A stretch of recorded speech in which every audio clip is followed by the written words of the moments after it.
숙종 37년 가을, 청악골.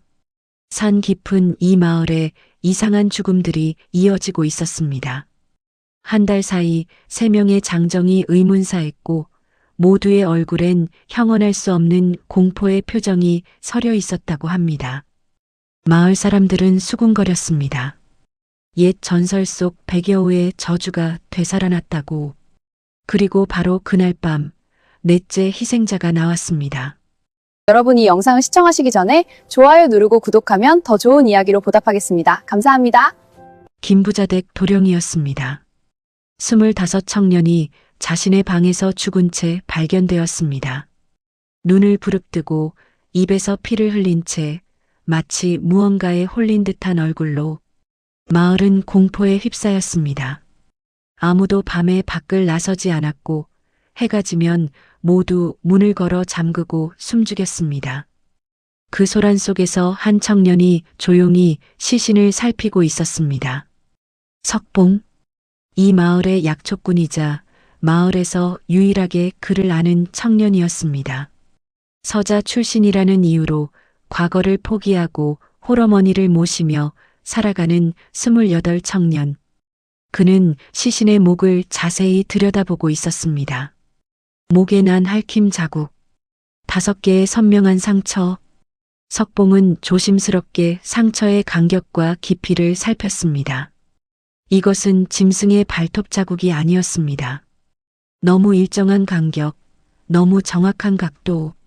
석봉의 눈에는 이것이 사람의 손톱 자국으로 보였습니다. 마을의 권세가 이판서는 석봉의 의견을 일축했습니다. 이판서. 이 마을의 실질적인 지배자였습니다. 수십 마지기의 땅을 소유하고 마을 사람 대부분이 그의 소작인이었습니다. 그는 30년 전 자신의 형이 백여우에게 당했다며 이번 죽음들도 그 저주의 부활이라고 주장했습니다. 30년 전에도 이렇게 연이어 죽음이 있었다고 했습니다. 그때 마을 사람들이 힘을 합쳐 백여우를 잡아 죽였고 그 후 죽음은 멈췄다고 합니다. 하지만 저주는 사라지지 않았고 30년이 지난 지금 다시 돌아온 것이라고. 마을 사람들은 이판서의 말을 믿었습니다. 그날 밤 석봉은 잠을 이룰 수 없었습니다.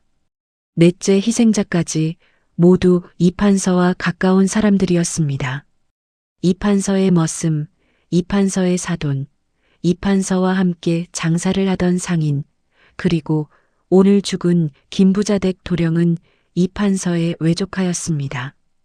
우연치고는 너무나 명확한 연결고리가 있었습니다. 석봉은 병든 어머니께 조심스럽게 물었습니다. 30년 전 일에 대해. 하지만 어머니는 아무것도 모른다며 고개를 저었습니다. 아니, 정확히는 말하기를 거부했습니다. 어머니의 손이 떨렸고 목소리에는 두려움이 섞여 있었습니다. 깊이 파고들지 말라고. 권세 있는 자들의 일에 끼어들면 우리 같은 것들만 다친다고 30년 전에도 그랬다고 말하다 입을 다물었습니다. 석봉은 무언가 이 마을에 깊은 비밀이 숨겨져 있음을 직감했습니다. 어머니가 알면서도 말하지 못하는 비밀. 이판서가 숨기려는 진실. 그리고 계속되는 의문의 죽음들. 석봉은 생각했습니다. 이 모든 것이 정말 백여우의 저주 때문일까요? 아니면 누군가가 의도적으로 복수를 하고 있는 것일까요? 다음 날 새벽 석봉은 평소처럼 약초를 캐러 깊은 산으로 향했습니다. 어머니의 기침이 심해져 특별한 약초가 필요했기 때문입니다. 석봉은 지게를 지고 산길을 올랐습니다. 하지만 이상했습니다. 평소 새소리로 가득했던 숲이 너무나 조용했습니다. 마치 무언가가 숨을 죽이고 있는 것처럼. 바람조차 멈춘 듯 고요했습니다. 석봉은 경계하며 숲 깊숙이 들어갔습니다. 한 시즌쯤 걸었을까요? 멀리서 기이한 소리가 들려왔습니다. 기잉, 기잉. 짐승이 우는 소리였습니다. 하지만 그 소리엔 슬픔과 고통이 섞여 있었습니다. 마치 살려달라고 애원하는 것 같았습니다. 석봉은 조심스럽게 소리가 나는 쪽으로 다가갔습니다. 덤불을 헤치고 나아가니 작은 공터가 나왔습니다. 그곳 덤불 사이에 사냥꾼이 놓은 쇠덫이 있었고 그 덫에는 새하얀 여우 한 마리가 걸려 있었습니다. 뒷다리가 쇠덫에 깊이 물려 피가 흘러내리고 있었습니다. 여우는 탈출하려 몸부림쳤지만 움직일 때마다 상처만 더 깊어질 뿐이었습니다. 석봉이 가까이 다가가자 여우는 이빨을 드러냈습니다. 마지막 남은 힘으로 자신을 지키려는 듯 했습니다. 하지만 석봉이 여우의 눈을 본 순간 모든 것이 멈춘 것 같았습니다. 그 눈빛은 보통 짐승의 것이 아니었습니다. 맑고 영롱한 마치 사람처럼 무언가를 간절히 호소하는 듯한 눈빛이었습니다. 살려달라고, 제발 도와달라고 애원하는 것만 같았습니다. 짐승이 저런 눈빛을 가질 수 있을까? 석봉은 등골이 서늘해지면서도 마음 한편이 저려왔습니다. 석봉은 알고 있었습니다. 마을로 돌아가 이 일을 말하면 어떻게 될지, 특히 지금처럼 백여우의 저주를 믿고 있는 상황에서는 더욱. 만약 자신이 백여우를 살려줬다는 것이 알려지면 자신까지 의심받을 것이 분명했습니다. 하지만 그 간절한 눈빛을 외면할 수 없었습니다. 생명 앞에서 두려움보다 연민이 앞섰습니다. 석봉은 조심스럽게 덫을 열었습니다. 쇠로 된 덫은 강한 힘으로 여우의 다리를 물고 있었습니다.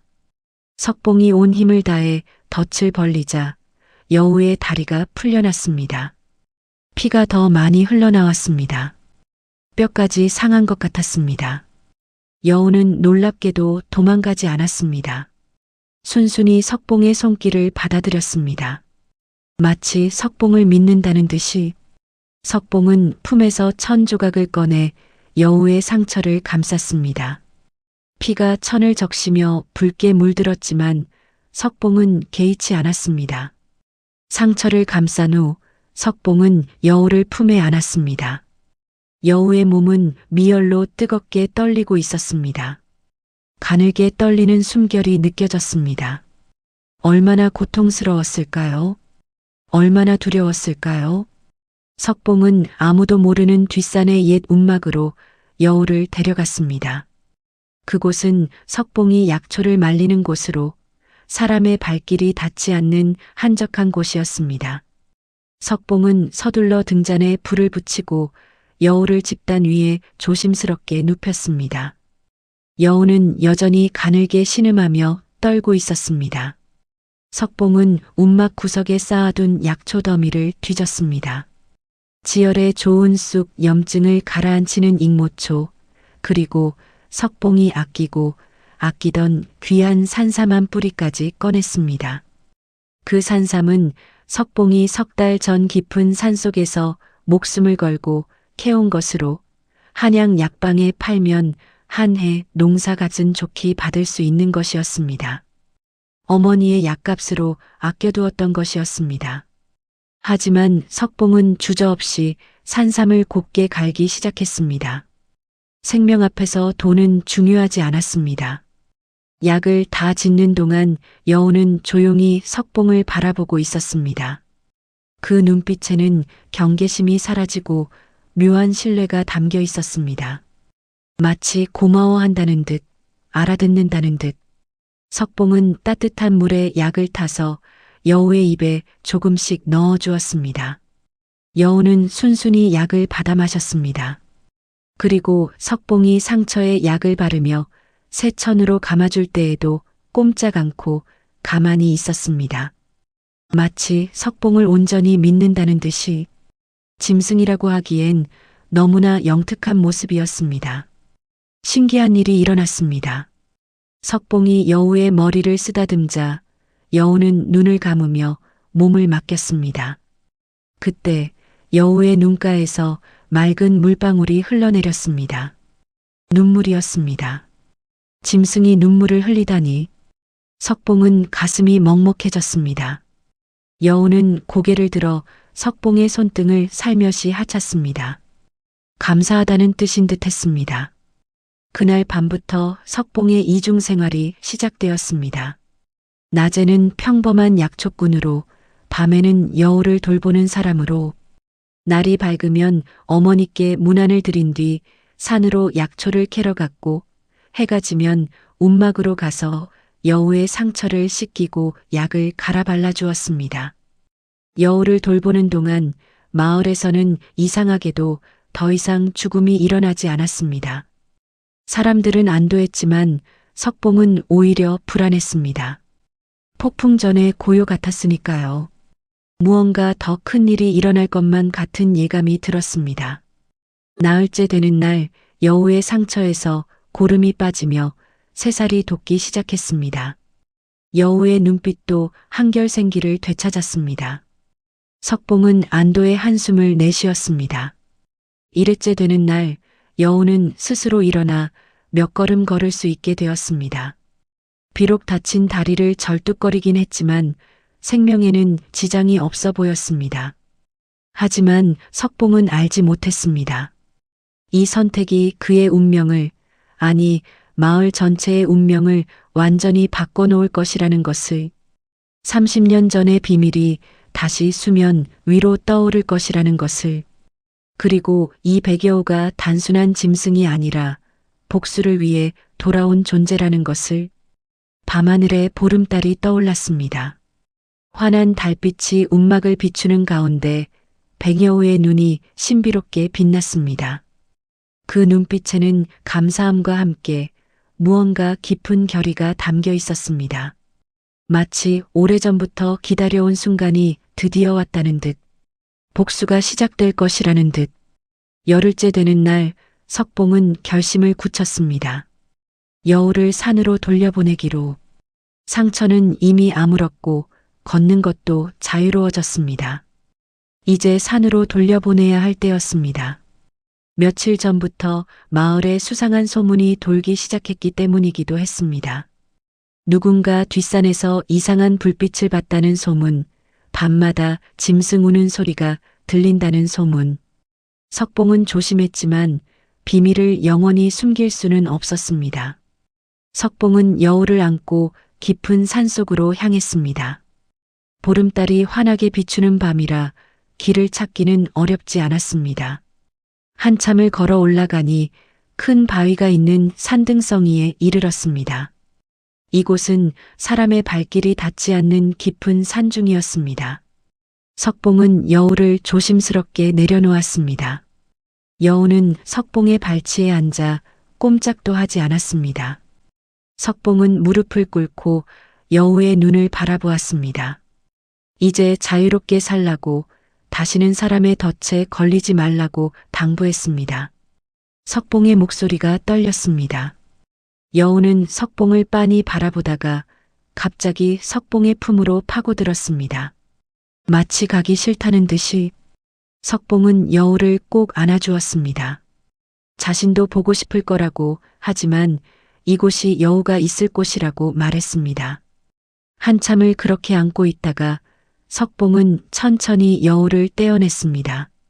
그리고 돌아서서 걷기 시작했습니다. 뒤돌아보면 안 될 것 같았습니다. 뒤돌아보면 다시 데려가고 싶어질 것 같았습니다.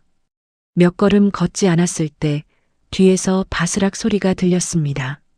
석봉이 고개를 돌리니 여우가 입에 무언가를 물고 석봉에게 다가오고 있었습니다.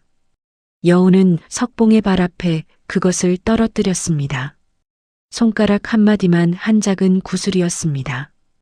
달빛을 받아 은은하게 빛나는 구슬. 석봉은 그것을 집어들었습니다. 구슬은 따뜻했고 신기하게도 손 안에서 미세하게 떨리고 있었습니다. 마치 살아있는 것처럼. 석봉은 물었습니다.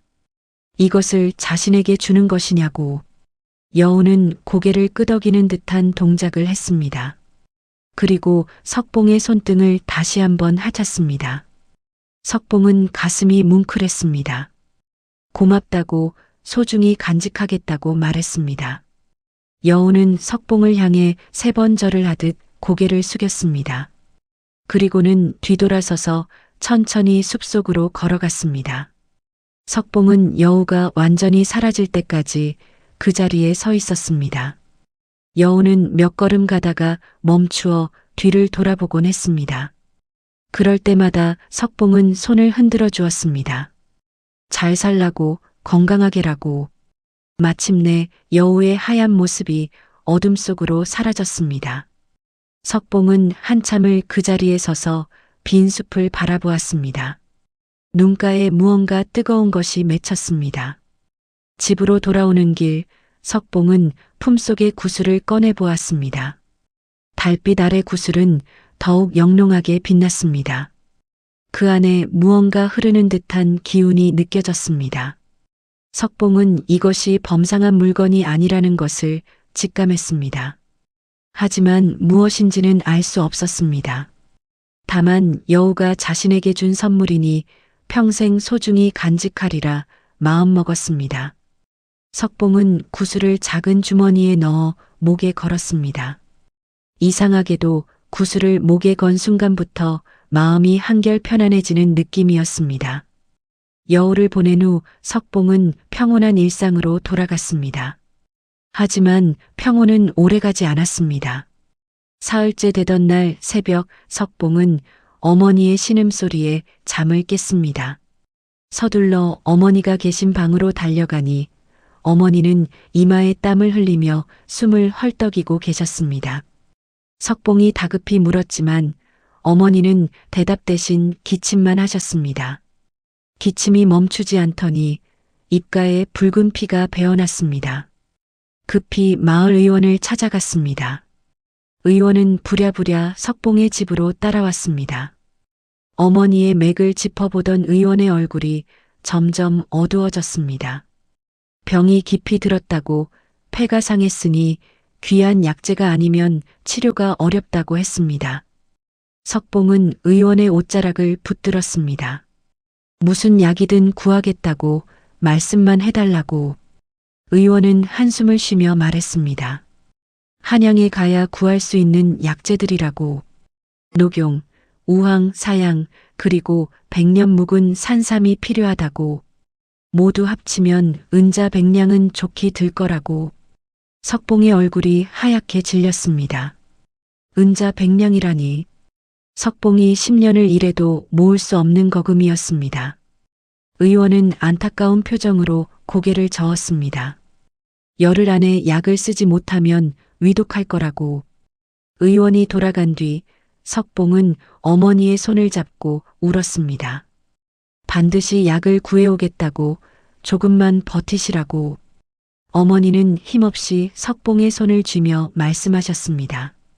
이 어미는 이제 살 날이 얼마 남지 않았으니 괜한 짓 하지 말라고. 석봉이 고생하는 것을 보는 것이 더 괴롭다고. 석봉은 고개를 저었습니다. 그런 말씀 마시라고. 자신이 어찌 어머니를 그냥 보내겠냐고. 석봉은 집안 구석구석을 뒤졌습니다. 팔 수 있는 것이라도 찾아야 했습니다. 하지만 가난한 집에 돈이 될 만한 물건은 없었습니다. 낡은 농기구, 해진 옷가지, 깨진 그릇들 뿐이었습니다. 그때 문득 품속의 구슬이 떠올랐습니다. 여우가 준 그 구슬, 혹시 귀한 보물일지도 모른다는 생각이 들었습니다.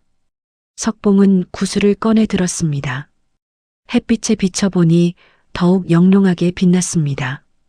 이것을 팔면 어머니의 약값을 마련할 수 있을지도 모릅니다. 하지만 석봉은 차마 그럴 수가 없었습니다. 여우가 마지막으로 남긴 선물을 팔아넘긴다는 것이 마음에 걸렸습니다. 그 간절했던 눈빛, 고마워하던 모습이 떠올랐습니다. 석봉은 한참을 고민하다가 구슬을 다시 품에 넣었습니다. 다른 방법을 찾아야 했습니다. 그날 저녁 석봉은 마을 어귀를 서성이고 있었습니다. 누구에게라도 돈을 빌려야 했습니다. 하지만 석봉처럼 가난한 이에게 거금을 빌려줄 사람은 없었습니다. 모두들 고개를 저으며 피했습니다. 석봉은 절망에 빠졌습니다. 밤이 깊어갔습니다. 석봉은 지친 몸을 이끌고 집으로 돌아왔습니다. 달도 없는 깜깜한 밤이었습니다. 석봉은 마루에 앉아 하늘을 향해 기도했습니다.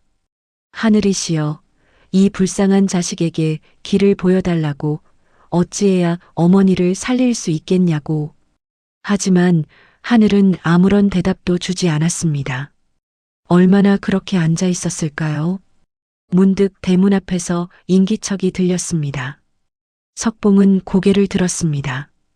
어둠 속에서 무언가 하얀 것이 움직이는 것 같았습니다.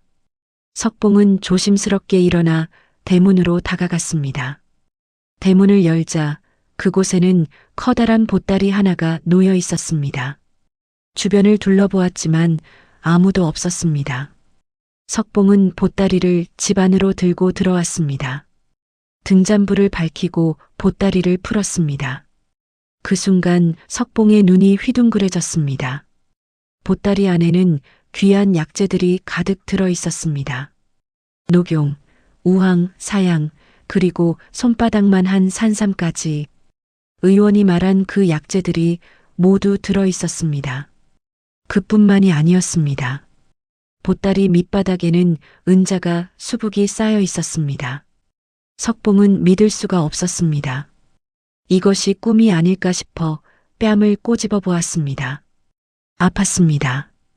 꿈이 아니었습니다. 석봉은 보따리를 안고 하염없이 눈물을 흘렸습니다. 석봉은 희미한 기억을 떠올렸습니다. 잠들기 직전 창밖에서 스쳤던 하얀 그림자. 여우가 아니었을까? 하지만 짐승이 어떻게 이런 것을? 설명할 수 없었지만 가슴 한편에서는 확신이 들었습니다. 여우가 은혜를 갚은 것이라고. 석봉은 그날로 의원을 찾아가 약재를 보였습니다. 의원은 눈이 휘둥그레졌습니다.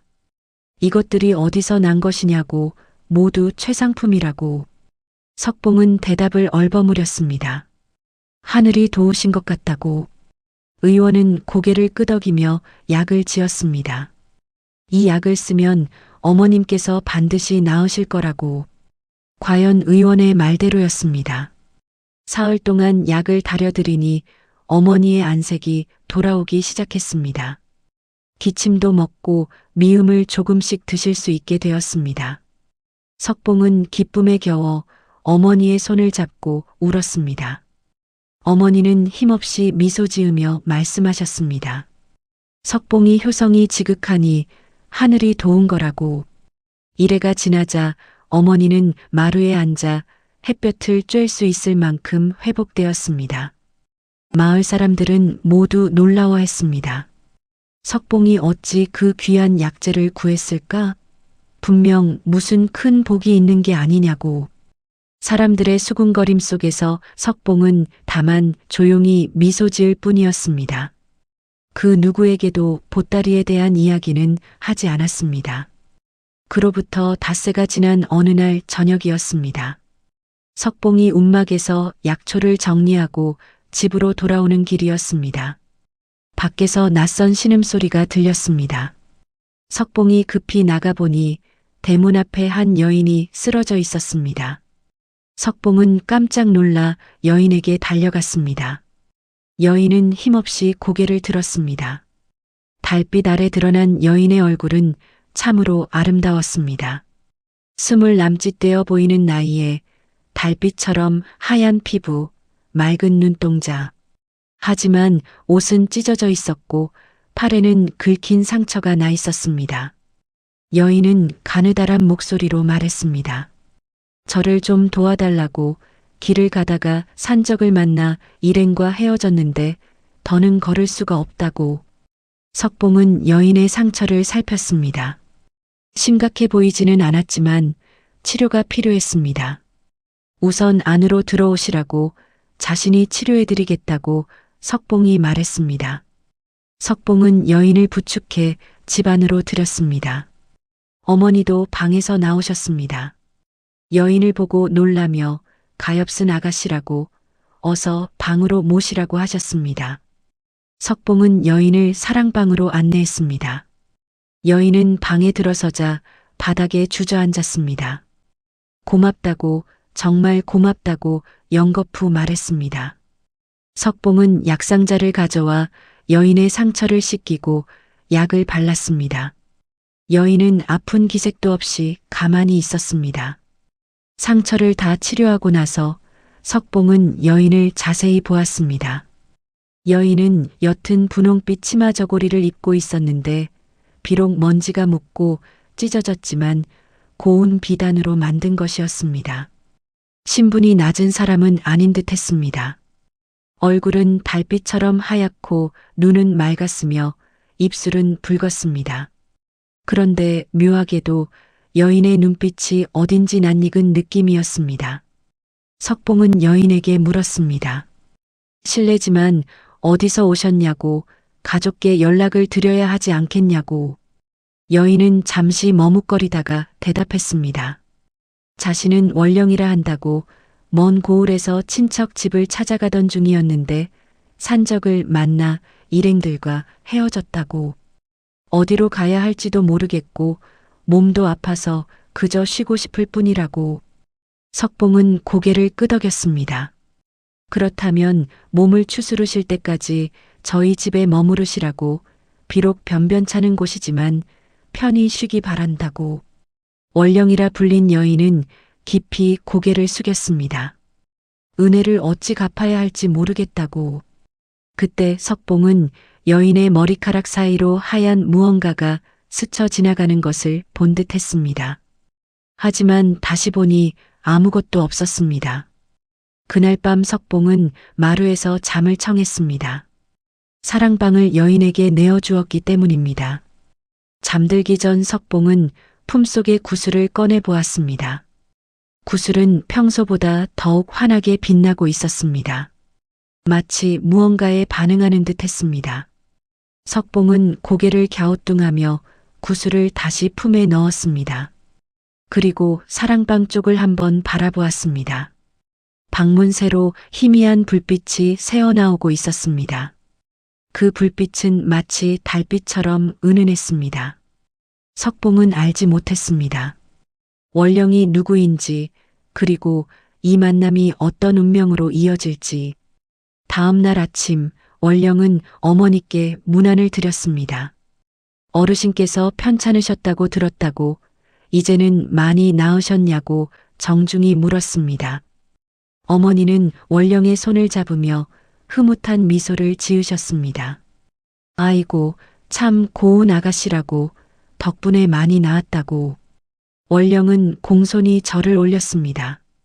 그 모습이 어찌나 단정하고 아름다운지 어머니는 계속 원령을 바라보셨습니다. 원령이 머문 지 며칠이 지났습니다. 처음에는 조용히 쉬기만 하던 원령이 점차 회복되면서 집안일을 거들기 시작했습니다. 신세를 지는데 가만히 있을 수는 없다고 했습니다. 원령은 마당을 쓸고 물을 길어오고 밥을 짓는 일까지 도맡았습니다. 손놀림이 매우 빠르고 익숙해서 석봉은 감탄했습니다. 하지만 석봉은 점점 원령의 이상한 점들을 발견하기 시작했습니다. 먼저 원령은 밤이 되면 창가에 앉아 달을 오래도록 바라보았습니다. 한 시즌이고 두 시즌이고 꼼짝 않고 앉아서 달만 쳐다보는 것이었습니다. 어느 날 밤 석봉이 물을 마시러 일어났다가 우연히 사랑방 쪽을 보았습니다. 창문 너머로 원령의 모습이 보였는데 달빛을 받은 원령의 눈이 이상하게 빛나고 있었습니다. 마치 짐승의 눈처럼 황금빛으로 반짝이는 것 같았습니다. 석봉은 눈을 비비고 다시 보았지만 이미 원령은 평범한 모습으로 돌아와 있었습니다. 또한 원령은 고기를 좋아하지 않았습니다. 석봉이 어렵게 구한 꿩고기를 내어놓았을 때도 원령은 거들떠보지 않았습니다. 대신 과일과 나물을 즐겨 먹었습니다. 석봉이 물었습니다. 고기를 안 드시냐고. 원령은 잠시 당황한 듯 하다가 대답했습니다. 어려서부터 고기를 먹으면 탈이 나서 먹지 못한다고. 하지만 석봉은 원령의 눈빛이 순간 흔들리는 것을 보았습니다. 그리고 가끔 원령이 무언가 향기로운 것을 태우는 것도 발견했습니다.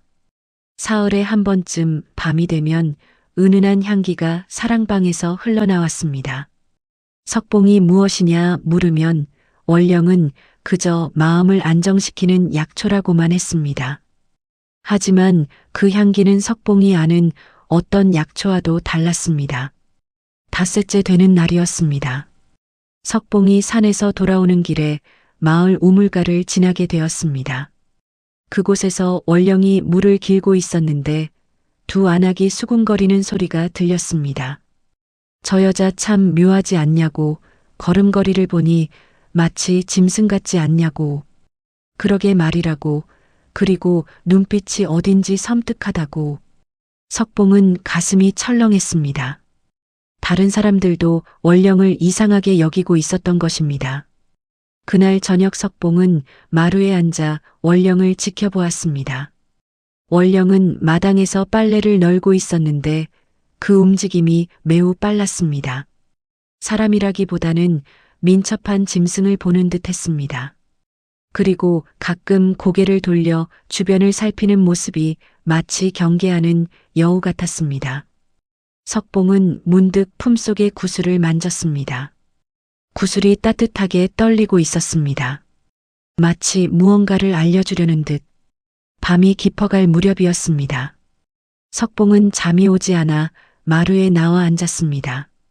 달이 밝았습니다. 그때 사랑방에서 원령이 나왔습니다. 원령은 석봉을 보고 놀란 듯 했습니다. 아직 안 주무시냐고 석봉이 물었습니다. 잠이 오지 않아서라고 원령이 대답했습니다. 원령은 석봉 곁에 앉았습니다. 두 사람은 한동안 말없이 달을 바라보았습니다. 원령이 먼저 입을 열었습니다.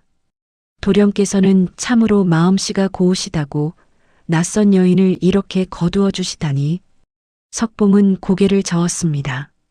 아니라고, 당연한 일을 했을 뿐이라고, 어려운 일을 돕는 것은 사람의 도리가 아니냐고. 원령은 석봉을 바라보았습니다. 그 눈빛에는 헤아릴 수 없는 깊은 정이 담겨 있었습니다. 원령이 말을 이었습니다. 도령께서는 전에도 그러셨지요. 어려운 일을 그냥 지나치지 못하시는 분이라고. 석봉은 고개를 갸우뚱했습니다. 무슨 말씀이냐고, 자신을 아시는 듯한 말씀을 하시는군요라고. 원령은 화들짝 놀란 듯 입을 다물었습니다.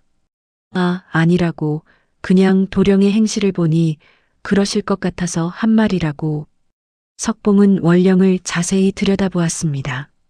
달빛 아래 원령의 얼굴이 더욱 또렷이 보였습니다. 그 순간 석봉은 숨이 멎을 듯 했습니다. 원령의 눈, 그 맑고 영롱한 눈빛이 어디선가 본 듯 했습니다. 바로 그 여우의 눈빛과 똑같았던 것입니다. 석봉의 손이 떨렸습니다. 원령 낭자 하고 말을 꺼내려 했지만 더 이상 말을 잇지 못했습니다. 원령은 석봉의 떨리는 손을 보았습니다. 그리고 슬픈 미소를 지으며 일어섰습니다. 늦었다고, 이만 들어가 쉬겠다고. 원령은 서둘러 사랑방으로 돌아갔습니다. 석봉은 그 자리에 한참을 앉아 있었습니다. 머릿속이 복잡했습니다. 설마, 정말 설마. 그럴 리가 없다고 생각했지만 가슴 한편에서는 확신이 커져가고 있었습니다. 그로부터 이틀 후 마을에 또 다른 소문이 돌기 시작했습니다. 이판서의 신복 정서방이 마을을 돌아다니며 수상한 말들을 퍼뜨리고 있었습니다. 석봉의 집에 정체불명의 여인이 머물고 있다고, 그 여인이 필시 요물일 거라고, 밤마다 달을 보며 괴상한 짓을 한다고, 눈빛이 짐승과 같다고, 움직임 또한 사람답지 않다고. 마을 사람들은 웅성거리기 시작했습니다. 요물이라니 그게 무슨 소리냐고. 석봉의 집에 여인이 있다는 것은 알았지만 정서방은 목소리를 높였습니다. 그 여인은 분명 사람이 아니라고, 사람으로 둔갑한 요물이라고. 이판서도 나서며 말을 이었습니다. 자신도 그 소문을 듣고 참으로 염려가 되었다고, 석봉이 순박한 것을 이용해 요물이 우리 마을에 들어온 것이라고. 마을 사람들의 얼굴이 창백해졌습니다. 조선 땅 어디서나 요물에 대한 두려움은 컸습니다. 사람으로 둔갑한 여우나 구미호가 사람을 홀리고 해친다는 이야기는 누구나 들어서 알고 있었습니다.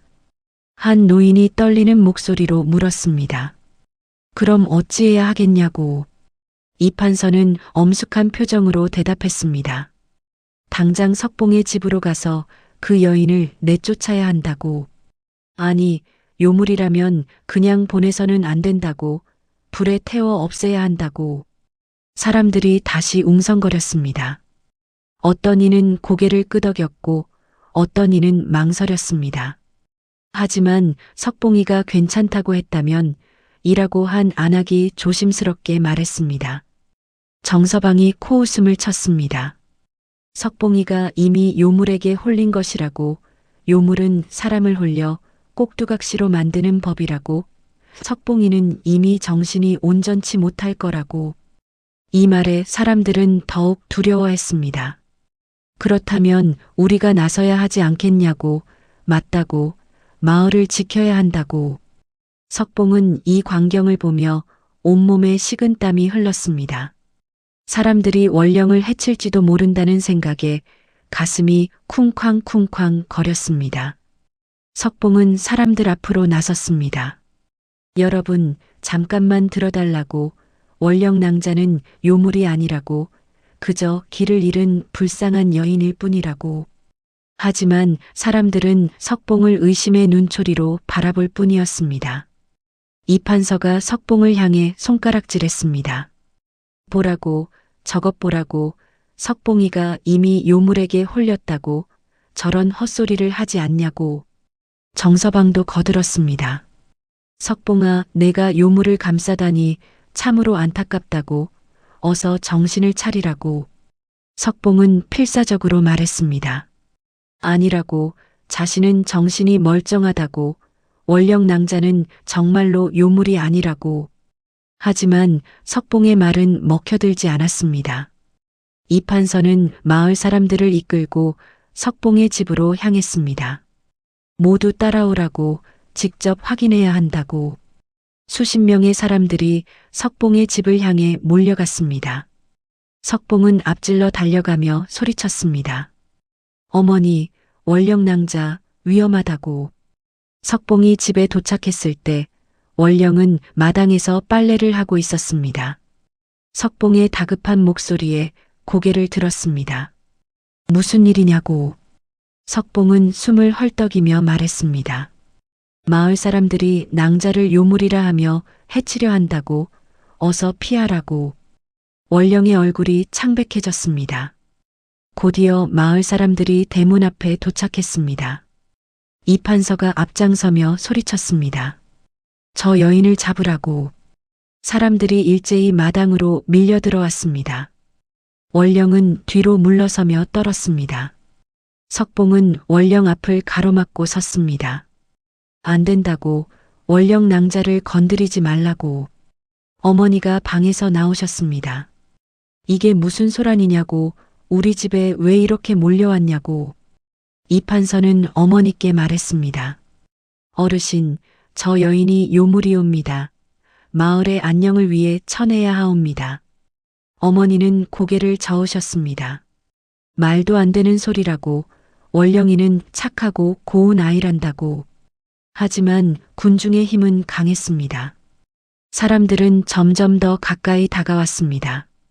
저 여인을 끌어내라고. 요물을 쳐내라고. 외치는 소리가 점점 커졌습니다. 석봉은 필사적으로 원령을 지키려 했지만 혼자의 힘으로는 역부족이었습니다. 원령은 석봉의 뒤에서 조용히 눈물을 흘리고 있었습니다. 바로 그때였습니다. 마을 뒤편 산에서 검은 연기가 치솟아 올랐습니다. 불이야, 산에 불이 났다고 누군가 소리쳤습니다. 사람들이 일제히 뒤를 돌아보았습니다. 마을 뒷산에서 시작된 불길이 바람을 타고 빠르게 번지고 있었습니다. 가을 날씨라 산이 바짝 말라 있었기에 불길은 순식간에 커져갔습니다. 이판서의 얼굴이 창백해졌습니다. 저것을 보라고, 요물 때문에 천벌이 내린 것이라고. 정서방도 떨며 소리쳤습니다. 요물을 당장 쳐내야 불이 꺼질 거라고. 하지만 사람들은 이미 불길에 정신이 팔려 있었습니다. 불길이 마을로 번지면 모든 것이 재가 될 판이었습니다. 물을 길어와야 한다고, 아이들을 대피시키라고. 마을이 순식간에 아수라장이 되었습니다. 남자들은 물동이를 들고 산으로 달려갔고, 여인들은 아이들을 데리고 피난을 갔습니다. 하지만 불길은 너무 빨랐습니다. 바람이 마을 쪽으로 불어 불씨가 이미 초가 지붕 몇 채에 떨어지고 있었습니다. 석봉도 물동이를 들고 달려가려 했습니다. 하지만 원령이 석봉의 팔을 붙잡았습니다. 도령, 제게 맡겨달라고. 석봉은 놀라 원령을 바라보았습니다. 원령의 눈빛이 달라져 있었습니다. 평소의 수줍은 눈빛이 아니라 강렬하고 결연한 눈빛이었습니다. 무슨 말씀이냐고 석봉이 물었습니다. 원령은 대답 대신 마당 한가운데로 걸어갔습니다. 그리고 하늘을 향해 두 팔을 들어 올렸습니다. 그 순간 이상한 일이 벌어졌습니다. 원령의 주변으로 바람이 일기 시작했습니다. 마을 쪽으로 불던 바람이 방향을 바꾸어 산 쪽으로 불기 시작한 것입니다. 사람들은 모두 놀라 원령을 바라보았습니다. 원령은 눈을 감고 무언가를 중얼거렸습니다. 그러자 바람은 점점 강해졌습니다.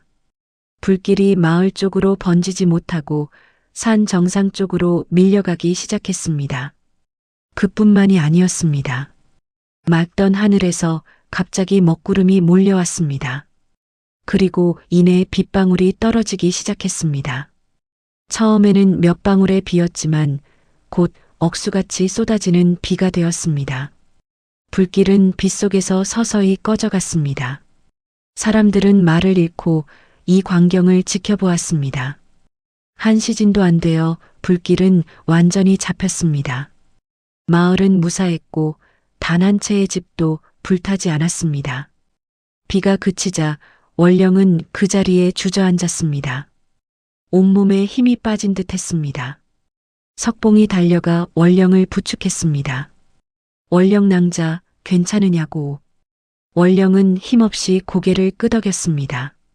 괜찮다고 조금 지치긴 했지만 마을 사람들은 서로의 얼굴을 바라보았습니다. 방금 무슨 일이 벌어진 것일까요? 분명 저 여인이 바람을 일으키고 비를 내리게 한 것 같았습니다. 한 노인이 떨리는 목소리로 말했습니다. 저 여인이 정말 사람이 아닌 것 아니냐고. 다른 이가 고개를 저었습니다. 하지만 우리를 구해주지 않았냐고, 요물이라면 왜 우리를 도왔겠냐고. 사람들은 혼란스러워했습니다. 분명 원령은 범상한 존재가 아니었습니다. 하지만 마을을 구한 것도 사실이었습니다. 서서히 두려움보다 고마움이 커졌고 며칠이 지나자 사람들은 원령을 조심스럽게 받아들이기 시작했습니다. 요물인가 은인인가. 사람들은 조금씩 원령을 은인으로 여기기 시작했습니다. 이판서는 얼굴이 일그러졌습니다. 자신의 계획이 뜻대로 되지 않자 화가 치밀어 올랐습니다. 하지만 지금 원령을 해치려 들면 마을 사람들이 가만히 있지 않을 것 같았습니다. 이판서는 이를 갈며 정서방과 함께 자리를 떴습니다. 속으로 다른 계획을 세우며 아들을 불러야겠다고. 마을 사람들은 하나둘 원령에게 다가왔습니다. 고맙다고 낭자, 덕분에 마을이 무사했다고. 저희가 낭자를 의심했으니 용서해달라고. 사람들은 고개를 숙여 사과했습니다. 원령은 힘없이 미소 지으며 말했습니다. 괜찮다고, 당연히 해야 할 일을 했을 뿐이라고. 하지만 그날 밤 원령은 혼자 방에 앉아 창밖의 달을 바라보며 눈물을 흘렸습니다. 자신의 정체가 조금씩 드러나고 있었습니다. 곧 모든 것을 밝혀야 할 때가 올 것입니다. 복수를 완성해야 할 때가. 하지만 석봉의 얼굴이 떠올랐습니다. 자신을 믿고 지켜주려 했던 그 사람. 원령은 중얼거렸습니다. 어찌해야 하나 어머님. 복수를 위해 왔건만 이 마음은 무엇인가. 달빛만이 원령의 슬픔을 비추고 있었습니다. 그리고 마을 어둠 속에서 이판서는 한양으로 급히 서신을 보내고 있었습니다. 아들을 불러드리겠다고. 30년 전의 비밀이 밝혀지기 전에 어떻게든 저 여인을 제거해야 한다고. 산불 사건이 있고 나서 사흘이 지났습니다. 마을 사람들은 이제 원령을 의심하지 않았습니다. 오히려 원령을 마을의 은인으로 여기며 존경하기까지 했습니다. 누군가는 과일을 가져왔고 누군가는 떡을 가져왔습니다. 원령은 그 모든 것을 감사히 받았습니다. 석봉은 마음이 한결 가벼워졌습니다. 하지만 어느 날 밤 석봉의 어머니가 석봉을 불렀습니다. 어머니는 산불 사건을 보며 깨달았습니다. 원령이 보통 여인이 아니라는 것을, 그리고 30년 전 그 일과 관련이 있을지도 모른다는 것을. 더 이상 숨기면 석봉이 위험할 수도 있었습니다. 어머니의 목소리는 심각했습니다. 석봉아, 내게 해줄 이야기가 있다고. 더 이상 숨길 수 없을 것 같다고. 석봉은 어머니 옆에 앉았습니다. 어머니의 손이 떨리고 있었습니다. 어머니는 오랜 침묵 끝에 입을 열었습니다. 30년 전 일에 대해 말해주겠다고. 내가 알아야 할 진실이라고. 석봉은 숨을 죽이고 어머니의 말을 들었습니다. 30년 전 이 마을에 아름다운 여인이 살고 있었다고 합니다. 이름은 설아. 신분은 낮았지만 마음씨가 곱고 아름다워 마을 사람들의 사랑을 받았습니다. 설아에게는 어린 딸이 하나 있었습니다. 5살배기 여자아이였습니다. 설아는 홀로 딸을 키우며 바느질로 생계를 이어갔습니다. 그런데 이판서의 형, 그러니까 당시 이 마을의 권세가였던 이대감이 설아를 탐했습니다. 설아의 아름다움에 눈이 멀어 첩으로 삼으려 했습니다. 하지만 설아는 거절했습니다. 자신에게는 지켜야 할 딸이 있고 그저 평범하게 살고 싶다고 했습니다. 이대감은 화가 났습니다. 자신의 제안을 거절하다니 미천한 것이 감히 양반을 무시하느냐고. 이대감은 설아를 괴롭히기 시작했습니다. 설아가 받아온 바느질감을 빼앗고 설아의 집 주변을 어슬렁거리며 협박했습니다. 그러던 어느 가을밤 이대감이 술에 취해 설아의 집으로 쳐들어갔습니다. 설아는 필사적으로 저항했습니다. 마을 사람들이 모여들었습니다. 하지만 아무도 이대감을 말리지 못했습니다. 권세가를 거스르면 자신들도 화를 입을까 두려웠던 것입니다. 그때 한 청년이 나타났습니다. 석봉의 아버지였습니다. 이름은 석현. 비록 서자 출신이었지만 의협심이 강하고 올곧은 청년이었습니다. 석현은 이대감을 밀쳐냈습니다. 권세가든 아니든 사람으로서 해서는 안 될 짓이라고 외쳤습니다. 이대감은 분노했습니다. 감히 서자 출신이 양반에게 손을 대느냐고 내 놈을 가만두지 않겠다고 협박했습니다. 하지만 석현은 물러서지 않았습니다. 설아를 지켰습니다. 이대감은 결국 그날 밤 물러갔지만 복수를 다짐했습니다. 그 후로 석현과 설아는 가까워졌습니다. 석현은 설아와 그녀의 딸을 돌봐주었습니다. 두 사람은 서로 사랑하게 되었습니다. 석현은 설아에게 청혼했습니다. 자신이 설아와 딸을 평생 지키겠다고, 함께 살자고. 설아는 기뻐하며 승낙했습니다. 하지만 이대감은 이를 용납할 수 없었습니다. 자신이 탐한 여인을 미천한 서자가 차지하다니. 이대감은 음모를 꾸몄습니다. 마을에 소문을 퍼뜨렸습니다. 설아가 사람이 아니라 여우라고, 구미호라고. 밤마다 달을 보며 요술을 부린다고, 딸아이도 사람이 아니라 여우 새끼라고.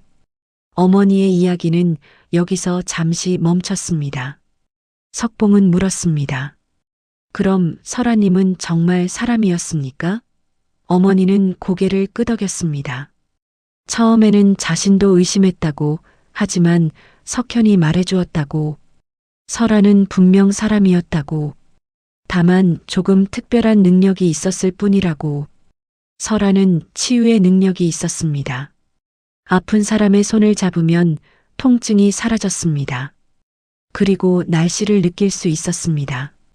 비가 올 것을 미리 알았고 바람의 방향을 읽을 수 있었습니다. 마을 사람들은 이것을 신기하게 여겼습니다. 하지만 이대감은 이것을 요물의 증거라고 몰아갔습니다. 어머니는 다시 이야기를 이었습니다. 이대감은 증거를 만들어냈습니다. 이대감의 신복들을 시켜 마을에 이상한 일들을 일으켰습니다. 가축이 죽고 우물이 마르고 농작물이 시들었습니다. 그리고 모든 것이 설아 때문이라고 소문을 퍼뜨렸습니다. 그뿐만이 아니었습니다. 이대감의 신복들이 사람을 죽이기 시작했습니다. 이대감과 가까운 사람들을, 그리고 죽은 사람들의 목에 발톱 자국을 남겼습니다. 마치 짐승이 핥힌 것처럼 연이어 7명이 죽었습니다. 마을은 공포에 휩싸였습니다. 이대감은 외쳤습니다. 설아가 구미호라고, 저 요물이 우리를 죽이고 있다고. 마을 사람들은 두려움에 떨었습니다. 그리고 누군가 밤에 설아의 집 근처에서 하얀 여우를 봤다고 증언했습니다. 물론 이것도 이대감이 꾸민 일이었습니다. 마을 사람들은 설아를 잡으러 갔습니다. 석현이 필사적으로 설아를 지켰습니다. 설아는 사람이라고, 요물이 아니라고 외쳤습니다. 하지만 군중의 힘은 강했습니다. 이대감이 사람들을 선동했습니다. 저 여인을 죽여야 마을이 평화를 되찾는다고. 어머니의 목소리가 떨렸습니다. 그날 밤 참혹한 일이 벌어졌다고. 마을 사람들은 설아를 끌어냈습니다. 설아의 5살배기 딸이 울부짖으며 어머니를 붙잡았습니다. 하지만 사람들은 어린아이마저 떼어냈습니다. 설아는 마지막까지 딸을 보며 외쳤습니다. 살아라, 꼭 살아남으라고. 사람들은 설아를 산으로 끌고 갔습니다. 그리고 그곳에서 설아를 돌로 쳤습니다. 설아는 끝까지 자신은 사람이라고, 억울하다고 외쳤습니다. 하지만 아무도 듣지 않았습니다. 설아는 그렇게 죽었습니다. 피를 흘리며 억울함을 호소하며. 석현은 미쳐 날뛰었습니다. 사랑하는 여인을 지키지 못한 자신을 책망하며 마을 사람들을 원망하며. 하지만 이미 늦었습니다. 설아는 죽었습니다. 석현은 설아의 시신을 거두어 조용히 묻어주었습니다. 그리고 설아의 딸을 찾았습니다. 하지만 딸은 어디에도 없었습니다. 그날 밤 사라진 후 아무도 그 아이를 보지 못했습니다. 어떤 이는 숲속으로 도망갔을 거라고, 어떤 이는 이미 죽었을 거라고 말했습니다. 5살배기 아이가 혼자 살아남을 수 있을 리 없다고 어머니는 말했습니다. 설아가 죽은 다음 날 이대감이 죽은 채 발견되었다고. 방 안에서 눈을 부릅뜨고 입에서 피를 흘린 채 목에는 5개의 핥힘 자국이 있었습니다. 마을 사람들은 경악했습니다. 설아가 죽어서도 복수를 한 것이라고, 구미호의 저주라고 두려워했습니다. 석현은 모든 것을 잃었습니다. 사랑하는 여인도, 지켜주려던 아이도. 석현은 절망에 빠졌습니다. 그리고 얼마 후 석봉의 어머니와 결혼했습니다. 하지만 석현은 평생 설아를 잊지 못했습니다. 석현은 석봉에게 말했습니다. 절대 권세에 굴복하지 말라고, 올바른 것을 지키라고, 생명을 소중히 여기라고.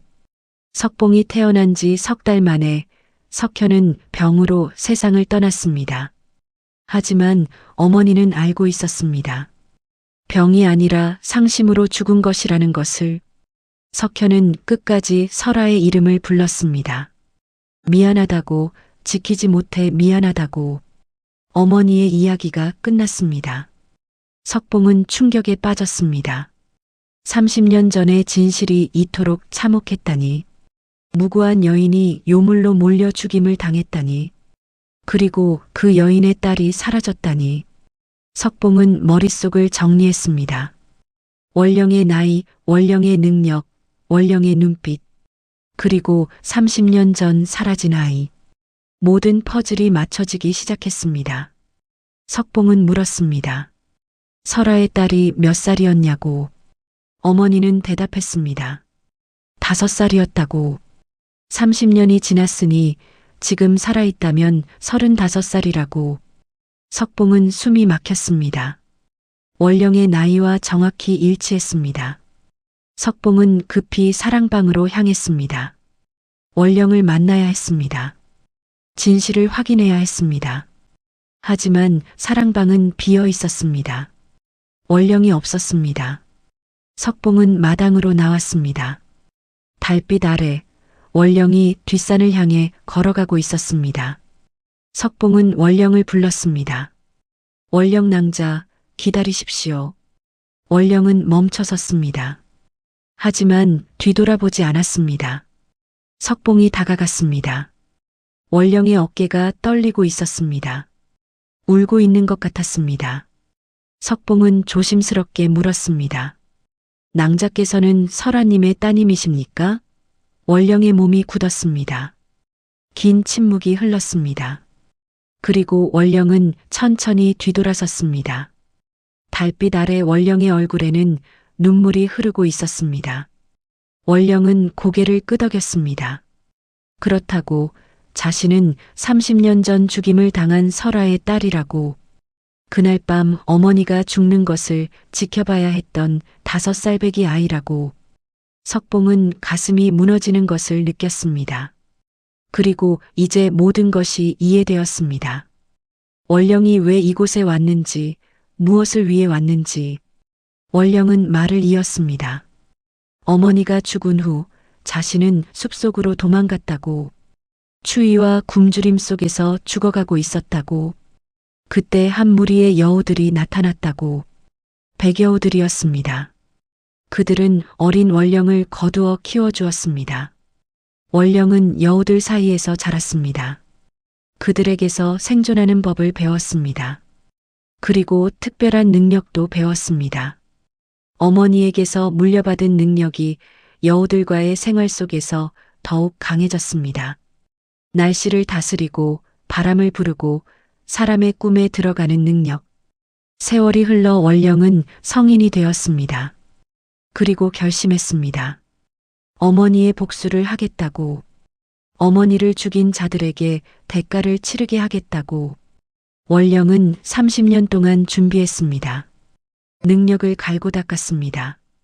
그리고 드디어 이 마을로 돌아온 것입니다. 석봉은 물었습니다.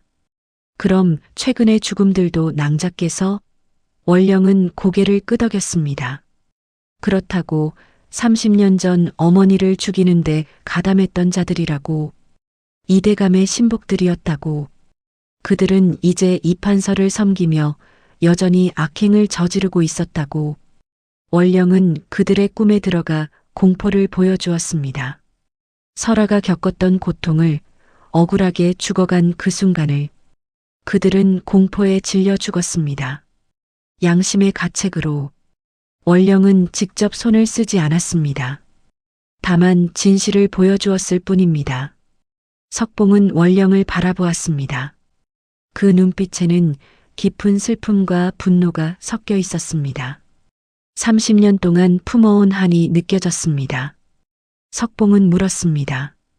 그럼 이제 어찌하시려 합니까? 원령은 대답했습니다. 이 판서를 응징하겠다고. 그가 형을 도와 어머니를 죽였다고. 그도 대가를 치러야 한다고. 석봉은 원령의 손을 잡았습니다. 알겠다고. 낭자의 아픔을 이해한다고. 하지만 복수가 끝나면 어찌 될 것이냐고. 원령은 대답하지 않았습니다. 다만 석봉의 손을 꼭 쥐었습니다. 그 손길이 따뜻했습니다. 석봉은 깨달았습니다. 원령도 괴로워하고 있다는 것을. 복수와 인간으로서의 감정 사이에서. 그로부터 사흘 후 마을에 소문이 돌았습니다. 이판서의 아들이 한양에서 내려온다는 소식이었습니다. 이도령, 한양에서 방탕한 생활로 악명 높은 자였습니다. 주색잡기에 빠져 아버지의 재산을 물쓰듯 하고 여인들을 희롱하기로 유명했습니다. 이도령이 마을에 도착한 날 화려한 가마가 이판서의 저택으로 들어갔습니다. 35살쯤 되어 보이는 남자가 가마에서 내렸습니다. 비싼 도포를 입고 교만한 표정을 짓고 있었습니다. 30년 전 5살 어린아이였을 때 설아가 죽는 것을 보았던 그 아이. 당시 삼촌 이대감을 따라다니며 설아를 괴롭히는 것을 구경하며 웃었던 그 아이가 이제 한양에서 방탕한 생활로 악명 높은 양반이 되어 돌아온 것입니다. 이판서는 아들을 반갑게 맞이했습니다. 하지만 곧 심각한 표정으로 아들을 사랑채로 불렀습니다. 이판서는 아들에게 모든 것을 말해주었습니다. 최근의 죽음들, 석봉의 집에 머무는 수상한 여인, 그리고 30년 전의 일까지. 이도령은 흥미롭다는 듯 들었습니다. 그리고 물었습니다. 그 여인이 아름답냐고. 이판서는 고개를 끄덕였습니다. 절세미인이라고. 이도령의 눈에 탐욕스러운 빛이 떠올랐습니다. 그럼 자신이 그 여인을 차지하겠다고 석봉이 미천한 것이 어찌 그런 여인을 거두고 있냐고. 이판서는 조심하라고 당부했습니다. 그 여인이 범상치 않다고 산불을 진압한 것도 그녀라고. 하지만 이도령은 코웃음을 쳤습니다. 여자일 뿐이라고 자신이 다룰 수 있다고. 다음 날 이도령은 하인들을 데리고 마을을 돌아다녔습니다. 마을 구경을 한다는 명목이었지만 실제로는 원령을 찾는 것이었습니다. 석봉의 집 앞을 지날 때 마당에서 빨래를 널고 있는 원령의 모습이 이도령의 눈에 들어왔습니다. 이도령은 그 자리에 멈춰 섰습니다. 원령의 아름다움에 눈을 뗄 수 없었습니다. 햇빛을 받아 빛나는 검은 머리, 하얀 피부, 우아한 몸매. 이도령은 한양에서 수많은 기생들을 보았지만 원령만큼 아름다운 여인은 처음이었습니다. 탐욕이 불타올랐습니다. 이도령은 대문 앞으로 다가갔습니다. 실례하겠다고 말하며 원령이 고개를 들었습니다. 낯선 양반이 자신을 빤히 쳐다보고 있었습니다. 원령은 본능적으로 불편함을 느꼈습니다. 그 눈빛에서 좋지 않은 기운이 느껴졌습니다. 그리고 순간 원령은 깨달았습니다. 저 남자가 누구인지. 30년 전 어린 시절 삼촌을 따라다니며 어머니를 괴롭히던 그 아이. 지금은 30이 넘은 어른이 되었지만 눈빛은 변하지 않았습니다. 여전히 교만하고 잔인했습니다. 무슨 일이냐고 원령이 차갑게 물었습니다. 이도령은 능글맞은 웃음을 지으며 말했습니다. 자신은 이판서의 아들이라고 마을에 새로 오신 분이 있다 하여 인사를 드리러 왔다고. 원령은 공손히 절을 했습니다. 하지만 경계를 늦추지 않았습니다. 이도령은 원령을 위아래로 훑어보며 말했습니다. 참으로 고운 낭자라고. 어디서 오셨냐고. 원령이 대답하려는 순간 석봉이 산에서 돌아왔습니다. 석봉은 이도령이 자신의 집 앞에 있는 것을 보고 놀랐습니다. 도령께서 어인일로 여기까지 오셨냐고 물었습니다. 이도령은 석봉을 힐끗보며 대답했습니다. 인사차 들렀을 뿐이라고. 그런데 이 낭자는 누구냐고. 석봉은 원령 앞을 가로막듯 섰습니다. 저희 집에 잠시 머무시는 분이라고. 이도령은 비웃듯 코웃음을 쳤습니다. 가난한 약초꾼 주제에 이런 고운 낭자를 거두었다니 참으로 분에 넘치는 일이라고. 석봉의 얼굴이 굳었습니다. 이도령의 말투에서 무례함이 묻어났습니다. 이도령은 원령을 향해 다시 말했습니다. 낭자, 이런 누추한 곳에 계시지 말고 우리 집으로 오시라고, 자신이 극진히 모시겠다고. 원령은 단호하게 거절했습니다. 감사하지만 사양하겠다고, 자신은 이곳이 편하다고. 이도령의 얼굴이 일그러졌습니다. 자신의 제안을 거절하다니 기분이 상한 것입니다. 그래요. 하지만 낭자도 아시다시피 이 석봉이란 자는 가난뱅이라고, 낭자 같은 분이 머물 곳이 못 된다고. 이도령의 목소리에 위협이 섞여 있었습니다. 석봉이 앞으로 나서며 말했습니다. 도령, 이만 돌아가 주십시오. 원령 낭자께서 원치 않으신다 하지 않았습니까? 이도령은 석봉을 노려보았습니다. 감히 나에게 명령하느냐고, 신분을 모르는구나. 석봉은 고개를 숙였지만 물러서지 않았습니다. 명령이 아니라 부탁이라고, 제발 돌아가 달라고. 이도령은 이를 갈며 뒤를 돌았습니다. 좋다. 오늘은 이만 가겠다. 하지만 다시 올 것이라고. 이도령이 떠나고 나서 석봉은 원령을 걱정스럽게 바라보았습니다. 원령 낭자, 괜찮으냐고. 원령은 고개를 끄덕였지만 얼굴이 창백했습니다. 원령은 석봉에게 말했습니다. 저 사람을 기억한다고. 30년 전 어린 시절 삼촌을 따라다니며 어머니를 괴롭히던 바로 그 아이라고. 석봉은 분노로 주먹을 쥐었습니다. 그럼 저자도 복수의 대상이냐고. 원령은 조용히 고개를 끄덕였습니다. 며칠 후 이도령은 다시 찾아왔습니다. 이번에는 선물을 들고 왔습니다. 비단과 귀한 음식들. 하지만 원령은 받지 않았습니다. 이도령은 끈질겼습니다. 매일같이 석봉의 집 앞을 서성이며 원령을 괴롭혔습니다.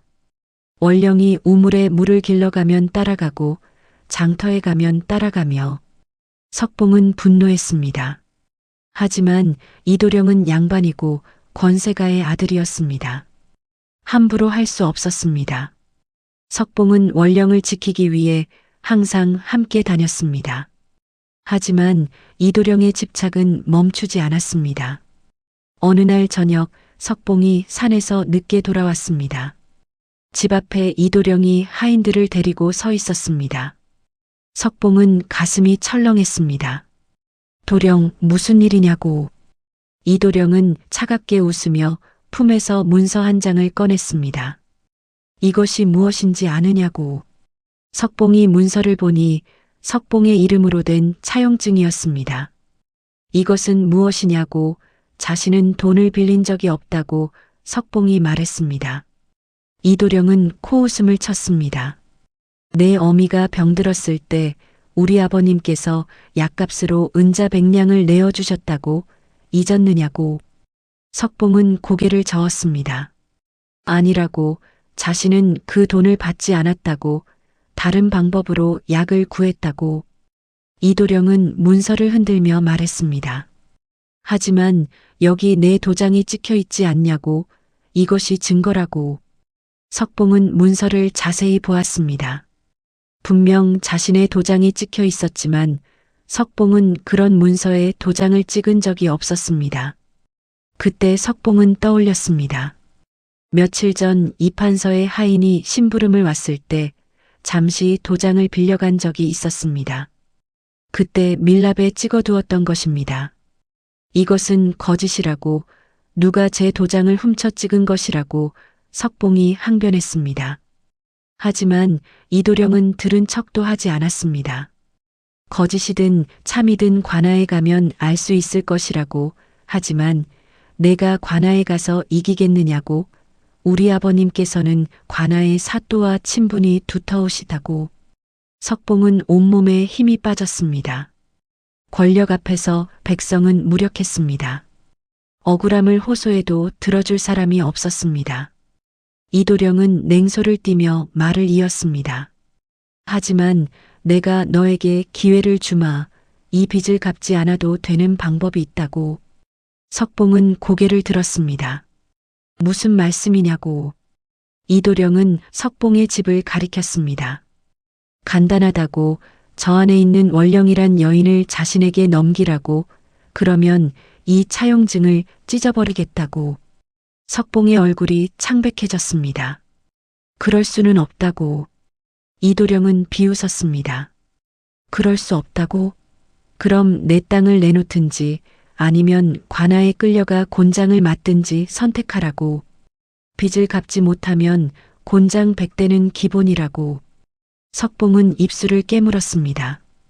곤장 100대를 맞으면 목숨을 잃을 수도 있었습니다. 사흘을 주겠다고 이도령이 말했습니다. 사흘 안에 원령을 내게 넘기든지 땅 문서를 가져오든지 아니면 은자 100냥을 마련하든지 하라고. 사흘이 지나면 관아에 고발하겠다고. 이도령은 그 말을 남기고 하인들을 데리고 떠났습니다. 석봉은 그 자리에 주저앉았습니다. 머리가 하얗게 변했습니다. 원령을 넘길 수도 없고 땅을 팔 수도 없고 은자 100냥을 구할 방법도 없었습니다. 석봉은 절망에 빠졌습니다. 그때 집안에서 원령이 나왔습니다. 모든 것을 들었던 것입니다. 원령은 석봉 앞에 무릎을 꿇었습니다. 도령, 저를 이도령에게 보내십시오. 석봉은 고개를 번쩍 들었습니다. 무슨 소리를 하시는 겁니까? 그럴 수는 없습니다. 원령은 눈물을 흘리며 말했습니다. 도령께서 저 때문에 고통받는 것을 참아 볼 수가 없다고. 도령께서는 저를 구해주셨고 목숨까지 구해주셨다고. 이제 제가 도령을 구할 차례라고. 석봉은 원령의 손을 잡았습니다. 안 된다고. 낭자를 그런 악한에게 보낼 수는 없다고. 원령은 슬픈 미소를 지었습니다. 걱정하지 마십시오. 제게 계획이 있습니다. 저를 믿어주십시오. 원령의 눈빛이 달랐습니다. 30년 동안 준비해온 그 능력을 쓸 때가 온 것입니다. 석봉은 원령의 눈을 바라보았습니다. 그 눈빛에는 결연함과 함께 무언가 깊은 것이 숨어 있었습니다. 석봉은 불안했지만 원령을 믿기로 했습니다. 알겠다고 하지만 위험한 일은 하지 말라고. 원령은 고개를 끄덕였습니다. 그날 밤 원령은 창밖의 달을 오래도록 바라보았습니다. 그리고 조용히 중얼거렸습니다. 이제 때가 온 것 같구나. 복수를 완성할 때가. 어머니, 지켜봐 주십시오. 이 딸이 반드시 원수를 갚겠습니다. 다음 날 아침 원령은 석봉에게 말했습니다. 도령, 이판서 댁으로 가겠습니다. 석봉은 깜짝 놀라 원령을 붙잡았습니다. 낭자, 정말 그러시려는 겁니까? 저 악한들에게 가시면 어찌 되겠습니까? 원령은 석봉의 손을 부드럽게 잡으며 말했습니다. 도령, 저를 믿어주십시오. 제게는 계획이 있습니다. 어머니도 방에서 나오셨습니다. 원령아, 내가 무슨 생각을 하는지는 모르겠지만 너무 위험한 것 아니냐고.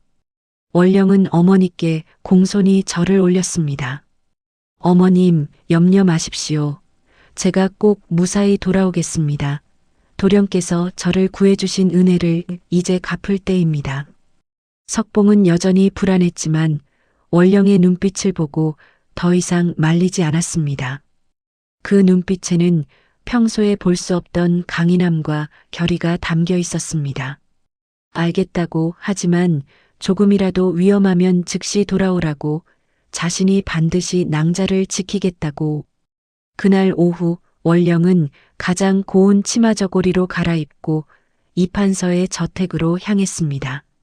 석봉은 멀찍이 떨어져 원령을 따라갔습니다. 마음이 놓이지 않았습니다. 원령이 이판서 댁 대문을 두드리자 하인이 나왔습니다. 누구시오? 원령은 조용히 대답했습니다. 원령이라 합니다. 이도령을 뵙고자 왔습니다. 하인은 놀란 표정으로 안으로 들어갔습니다. 곧 이도령이 직접 나왔습니다. 원령을 보자 이도령의 얼굴에 음흉한 미소가 번졌습니다. 오, 원령 낭자, 드디어 마음을 바꾸셨구려. 원령은 고개를 숙였습니다. 도령의 말씀이 옳았습니다. 제가 석봉 도령에게 패만 끼쳤으니 이제 떠나는 것이 맞다고 생각했습니다. 이도령은 기뻐하며 원령을 안으로 안내했습니다. 잘 오셨소. 어서 들어오시오. 원령은 이판서의 저택 안으로 들어갔습니다. 넓은 마당을 지나 사랑채로 향했습니다. 이판서도 나와서 원령을 맞이했습니다. 현명한 선택을 하셨소. 우리 집에서 편히 지내시오. 원령은 공손히 절을 올렸습니다. 대감마님께 패를 끼쳐 송구합니다. 이판서는 만족스러운 표정으로 고개를 끄덕였습니다. 아니요, 우리 아들이 낭자를 좋아하니 환영이요. 이도령은 원령의 팔을 잡으려 했습니다. 자, 안으로 드시지요. 제가 낭자를 위해 특별히 방을 준비했소. 원령은 살짝 물러서며 말했습니다. 도령, 제가 한 가지 부탁이 있습니다. 이도령은 기분이 좋아서 쾌히 대답했습니다. 무엇이든 말씀하시오. 원령은 조용히 말했습니다. 오늘 하루만 혼자 있게 해주십시오. 마음을 가다듬는 시간이 필요합니다. 이도령은 잠시 망설이다가 고개를 끄덕였습니다. 좋소. 하루만 기다리지요. 내일부터는 제대로 모시겠소. 원령은 안도의 한숨을 내쉬었습니다. 하인이 원령을 별채의 한 방으로 안내했습니다. 방은 화려하게 꾸며져 있었지만 원령은 편안함을 느끼지 못했습니다. 오히려 우리에 갇힌 듯한 기분이었습니다. 밤이 되자 원령은 창가에 앉아 달을 바라보았습니다. 보름달이 환히 떠 있었습니다. 원령은 품에서 작은 주머니를 꺼냈습니다. 그 안에는 말린 약초들이 들어 있었습니다. 마음을 안정시킨다며 석봉 앞에서 태웠던 바로 그 향이었습니다. 하지만 그것의 진짜 용도는 따로 있었습니다. 원령은 조용히 중얼거리며 약초를 태우기 시작했습니다. 이상한 향기가 방 안을 가득 채웠습니다. 그 향기는 방문새로 나가 복도를 타고 흘러갔습니다. 저택 전체로 퍼져나갔습니다. 이도령의 방에도, 이판서의 방에도, 하인들의 방에도 그 향기가 스며들었습니다. 이도령은 술을 마시고 있다가 그 향기를 맡았습니다. 이게 무슨 향기지? 참으로 좋은 냄새로구나. 이도령은 코를 벌름거렸습니다. 하지만 곧 이도령의 눈꺼풀이 무거워지기 시작했습니다. 온몸에 힘이 빠지며 정신이 흐릿해졌습니다. 이도령은 술 때문이라고 생각했습니다. 오늘은 술을 너무 많이 마셨나 보다고. 이도령은 비틀거리며 침상에 누웠습니다. 그리고 곧 깊은 잠에 빠졌습니다. 원령은 창밖을 내다보았습니다. 석봉이 담밖에서 걱정스럽게 저택을 바라보고 있었습니다. 원령은 작게 미소 지었습니다. 도령, 조금만 기다려 주십시오. 제가 모든 것을 해결하겠습니다. 이제 복수가 시작됩니다. 어머니, 지켜봐 주십시오. 깊은 밤, 이판서 저택에는 고요가 깃들었습니다. 하인들도 하나둘 깊은 잠에 빠졌고 이판서마저 사랑채에서 코를 골며 잠들었습니다. 원령이 태운 향기가 저택 전체를 감쌌기 때문입니다. 오직 원령만이 깨어 있었습니다. 원령은 천천히 일어나 이도령의 방으로 향했습니다. 이제 본격적인 일을 시작할 때였습니다. 원령은 조용히 이도령의 방문을 열었습니다. 이도령은 침상에 누워 깊은 잠에 빠져 있었습니다. 입을 벌리고 코를 골며 자는 모습이 추하기 짝이 없었습니다. 원령은 이도령 곁에 다가가 무릎을 꿇고 앉았습니다. 그리고 품에서 작은 구슬 하나를 꺼냈습니다. 구슬은 은은한 푸른빛을 내며 빛났습니다. 원령은 구슬을 이도령의 이마 위에 올려놓았습니다. 그러자 구슬에서 신비로운 빛이 흘러나와 이도령을 감쌌습니다. 원령은 눈을 감고 조용히 주문을 외웠습니다.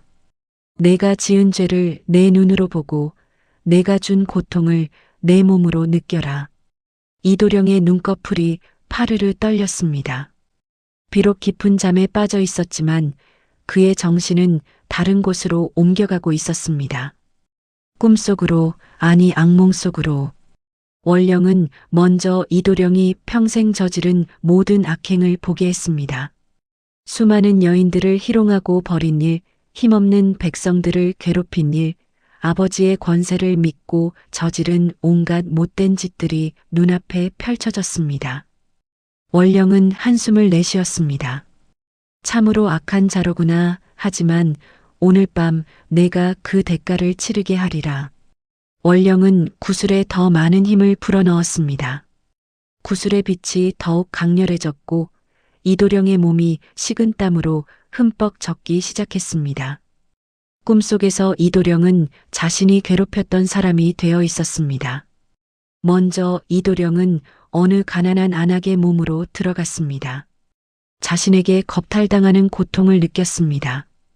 비명을 지르고 싶었지만 목소리가 나오지 않았습니다. 도망치고 싶었지만 몸이 움직이지 않았습니다. 그 두려움과 수치심, 절망감이 온몸을 휘감았습니다. 이도령은 꿈속에서 비명을 질렀습니다. 제발, 제발 멈춰달라고. 하지만 고통은 멈추지 않았습니다. 다음 순간 이도령은 자신이 빚을 떠안긴 상인이 되어 있었습니다. 평생 일궈온 가게를 잃고 가족과 함께 길거리로 내쫓기는 비참함을 겪었습니다. 추운 겨울밤 굶주린 아이들이 울부짖는 소리를 들으며 가슴이 찢어지는 아픔을 느꼈습니다. 아버지로서의 무력함, 가장으로서의 좌절감이 몰려왔습니다. 이도령은 다시 다른 사람의 몸으로 옮겨갔습니다. 이번에는 자신이 매질한 하인의 몸이었습니다. 등짝에 내리꽂히는 회초리의 아픔, 살같이 찢어지며 피가 흐르는 고통, 그리고 무엇보다 인간으로서의 존엄을 짓밟히는 수모를 견뎌야 했습니다. 매 한 대, 한 대가 몸뿐만 아니라 영혼까지 지니기는 것 같았습니다. 밤이 깊어갈수록 이도령은 더 많은 사람들의 고통을 체험했습니다. 자신이 희롱한 기생의 아픔, 자신이 모욕한 선비의 분노, 자신이 짓밟은 농부의 절망. 이도령의 얼굴은 일그러졌고 온몸이 경련을 일으켰습니다. 침상 위에서 몸부림쳤지만 깨어날 수는 없었습니다. 아니야, 아니야, 그만, 제발 그만. 이도령은 꿈속에서 비명을 질렀지만 악몽은 계속되었습니다. 원령은 차분하게 이 모든 것을 지켜보았습니다.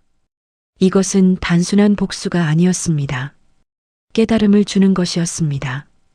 이도령이 자신의 악행을 온몸으로 느끼고 뉘우치게 만드는 것, 그것이 원령의 목적이었습니다. 그때 원령은 더 깊은 곳으로 파고들었습니다. 30년 전의 기억. 이도령이 5살 어린아이였을 때 목격했던 장면. 백여우를 쫓던 그날 밤. 원령은 이도령을 그때로 데려갔습니다. 어린 이도령의 눈으로 모든 것을 다시 보게 했습니다. 마을 사람들이 설아를 끌고 가는 장면. 설아가 애원하는 모습. 5살 배기 아이 바로 지금의 원령이 울부짖으며 어머니를 붙잡는 모습. 사람들이 설아를 돌로 치는 장면. 피를 흘리며 쓰러지는 설아. 그리고 그 모든 것을 구경하며 웃던 어린 이도령 자신의 모습. 이도령은 경악했습니다. 꿈속에서 그는 어린 자신을 보았습니다. 그리고 동시에 죽어가는 설아의 고통도 느꼈습니다. 2가지 시점이 동시에 펼쳐졌습니다. 가해자로서의 죄책감과 피해자로서의 고통이 동시에 밀려왔습니다. 그것은 견딜 수 없는 고통이었습니다. 이도령은 절규했습니다. 미안하다고, 정말 미안하다고, 자신이 잘못했다고. 하지만 원령은 멈추지 않았습니다. 이도령에게 보여줄 것이 하나 더 있었습니다. 바로 진실. 30년 전의 진실. 원령은 이도령에게 보여주었습니다. 이대감이 어떻게 설화를 모함했는지, 어떻게 거짓 증거를 만들었는지, 어떻게 무고한 사람들을 죽여 설화에게 누명을 씌웠는지, 그리고 이대감이 죽은 진짜 이유, 구미호의 저주가 아니라 자신의 신복에게 살해당한 것, 입막음을 하려던 이대감이 오히려 당한 것. 이도령은 모든 진실을 보았습니다. 설화는 무고했다는 것을, 그녀는 요물이 아니라 특별한 능력을 가진 평범한 여인이었다는 것을, 그리고 자신의 가문이 얼마나 악한 일을 저질렀는지, 30년 동안 무고한 영혼의 원한이 쌓여왔다는 것을, 새벽이 밝아올 무렵이 되어서야 원령은 구슬을 거두었습니다. 이도령의 온몸은 땀으로 범벅이 되어 있었고 얼굴은 핏기가 없이 창백했습니다. 하지만 숨은 쉬고 있었습니다. 원령은 조용히 이도령의 방을 나왔습니다. 이제 이판서 차례였습니다. 원령은 복도를 걸으며 이판서의 방으로 향했습니다. 이판서의 방문도 조용히 열었습니다. 이판서 역시 깊은 잠에 빠져 있었습니다. 원령은 이판서의 침상으로 다가갔습니다. 원령은 이판서를 내려다보았습니다. 30년 전 형과 함께 어머니를 죽음으로 몰아간 자, 어머니가 죽는 것을 보며 웃었던 자, 그리고 지금도 여전히 마을 사람들을 괴롭히는 자. 원령의 손이 떨렸습니다. 분노가 치밀어 올랐습니다. 원령은 구슬을 꺼내 이판서의 이마에 올려놓으려 했습니다. 하지만 멈췄습니다. 원령은 생각했습니다. 이도령에게 이미 모든 진실을 보여주었습니다. 이도령은 꿈에서 이미 모든 것을 알았습니다. 깨어나면 견딜 수 없는 죄책감으로 스스로 모든 진실을 밝힐 것입니다. 직접 손을 쓰지 않아도 이판서는 몰락할 것입니다. 원령은 다시 이판서의 책상으로 향했습니다. 책상 위에는 여러 문서들이 놓여 있었습니다. 원령은 그 중에서 석봉의 가짜 차용증과 마을 사람들의 땅 문서들을 찾아냈습니다. 모두 거짓으로 빼앗은 것들이었습니다. 원령은 이 문서들을 품에 넣었습니다. 원령은 조용히 방을 나왔습니다.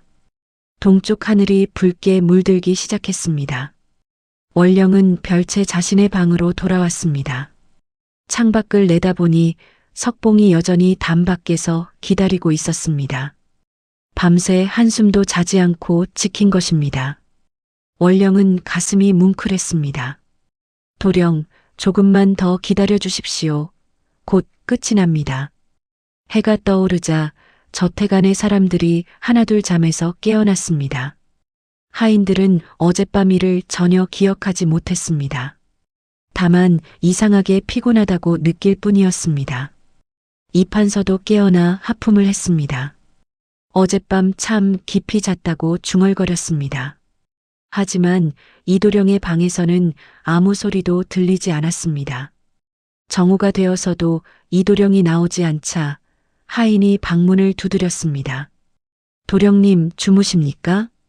대답이 없었습니다. 하인이 조심스럽게 문을 열고 들어가자 이도령이 침상에서 벌떡 일어났습니다. 이도령의 얼굴은 창백했고 눈은 충혈되어 있었습니다. 온몸이 떨리고 있었습니다. 도령님 괜찮으십니까? 하인이 다가가자 이도령은 비명을 질렀습니다. 물러서라. 내게 가까이 오지 마라. 하인은 놀라 뒤로 물러섰습니다. 이도령은 방 안을 비틀거리며 걸어다녔습니다. 두 손으로 머리를 감싸주며 중얼거렸습니다. 아니야, 아니야, 꿈이었어. 그저 꿈이었을 뿐이야. 하지만 아무리 자신에게 말해도 어젯밤의 기억은 생생했습니다. 그 고통, 그 두려움, 그 절망감이 마치 실제로 겪은 일처럼 온몸에 각인되어 있었습니다. 이도령은 거울 앞에 섰습니다. 거울 속의 자신은 몰라보게 초췌했습니다. 눈 아래는 시퍼렇게 멍이 들었고 입술은 바짝 말라 있었습니다. 내가 뭘 한 거지? 왜 이런 꿈을 꾼 거지? 이도령은 떨리는 손으로 세수를 했습니다. 차가운 물이 얼굴에 닿았지만 정신은 맑아지지 않았습니다. 오히려 어젯밤의 기억이 더욱 선명해졌습니다. 자신이 겁탈한 여인의 얼굴, 자신이 빚을 떠안긴 상인의 눈물, 자신이 때린 하인의 비명, 그리고 30년 전 죽어간 설아의 모습, 어린 원령이 울부짖던 그 참혹한 광경, 모든 것이 눈앞에 생생하게 떠올랐습니다. 이도령은 바닥에 주저앉았습니다. 가슴이 답답하고 숨이 막혔습니다. 이게 내가 한 짓이었단 말인가? 내가 정말 이런 악한이었단 말인가? 처음으로 자신의 행동을 돌아보게 되었습니다. 그동안은 그저 재미로 또는 당연한 권리라고 생각했던 일들이 실은 누군가에게 씻을 수 없는 상처를 준 것이었습니다. 이도령은 구역질이 났습니다. 자신이 너무나도 역겹게 느껴졌습니다. 밖에서 아버지의 목소리가 들렸습니다. 도령아, 아침상을 들어야지. 왜 아직도 방에 있느냐? 이도령은 벌떡 일어났습니다. 아버지, 자신의 악행을 부추이고 함께 저지른 아버지, 그리고 30년 전 진실을 숨긴 아버지. 이도령은 방문을 벌컥 열고 나갔습니다. 사랑채로 뛰어가니 이판서가 상을 받고 앉아 있었습니다. 아버지, 하고 이도령이 소리쳤습니다. 이판서는 놀라 고개를 들었습니다. 왜 그러느냐, 무슨 일이냐? 이도령은 아버지 앞에 무릎을 꿇었습니다. 아버지, 우리가 잘못했습니다. 우리가 너무나 큰 죄를 지었습니다. 이판서는 어리둥절한 표정으로 아들을 바라보았습니다. 내가 무슨 헛소리를 하는 게냐? 정신이 온전하냐? 이도령은 고개를 저었습니다. 저는 이제 정신이 들었습니다. 그동안 제가, 아니, 우리가 한 일들이 얼마나 악한 것이었는지 깨달았습니다. 이판서의 얼굴이 굳어졌습니다. 내가 지금 무슨 소리를 하는 게냐? 당장 정신 차려라. 하지만 이도령은 멈추지 않았습니다. 오히려 더욱 큰 소리로 외쳤습니다. 석봉의 차용증은 거짓입니다. 우리가 도장을 훔쳐 찍은 것입니다.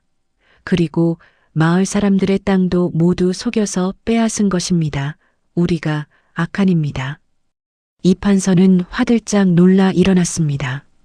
이놈아, 입 다물지 못하겠느냐? 내가 미쳤구나. 하지만 이미 늦었습니다.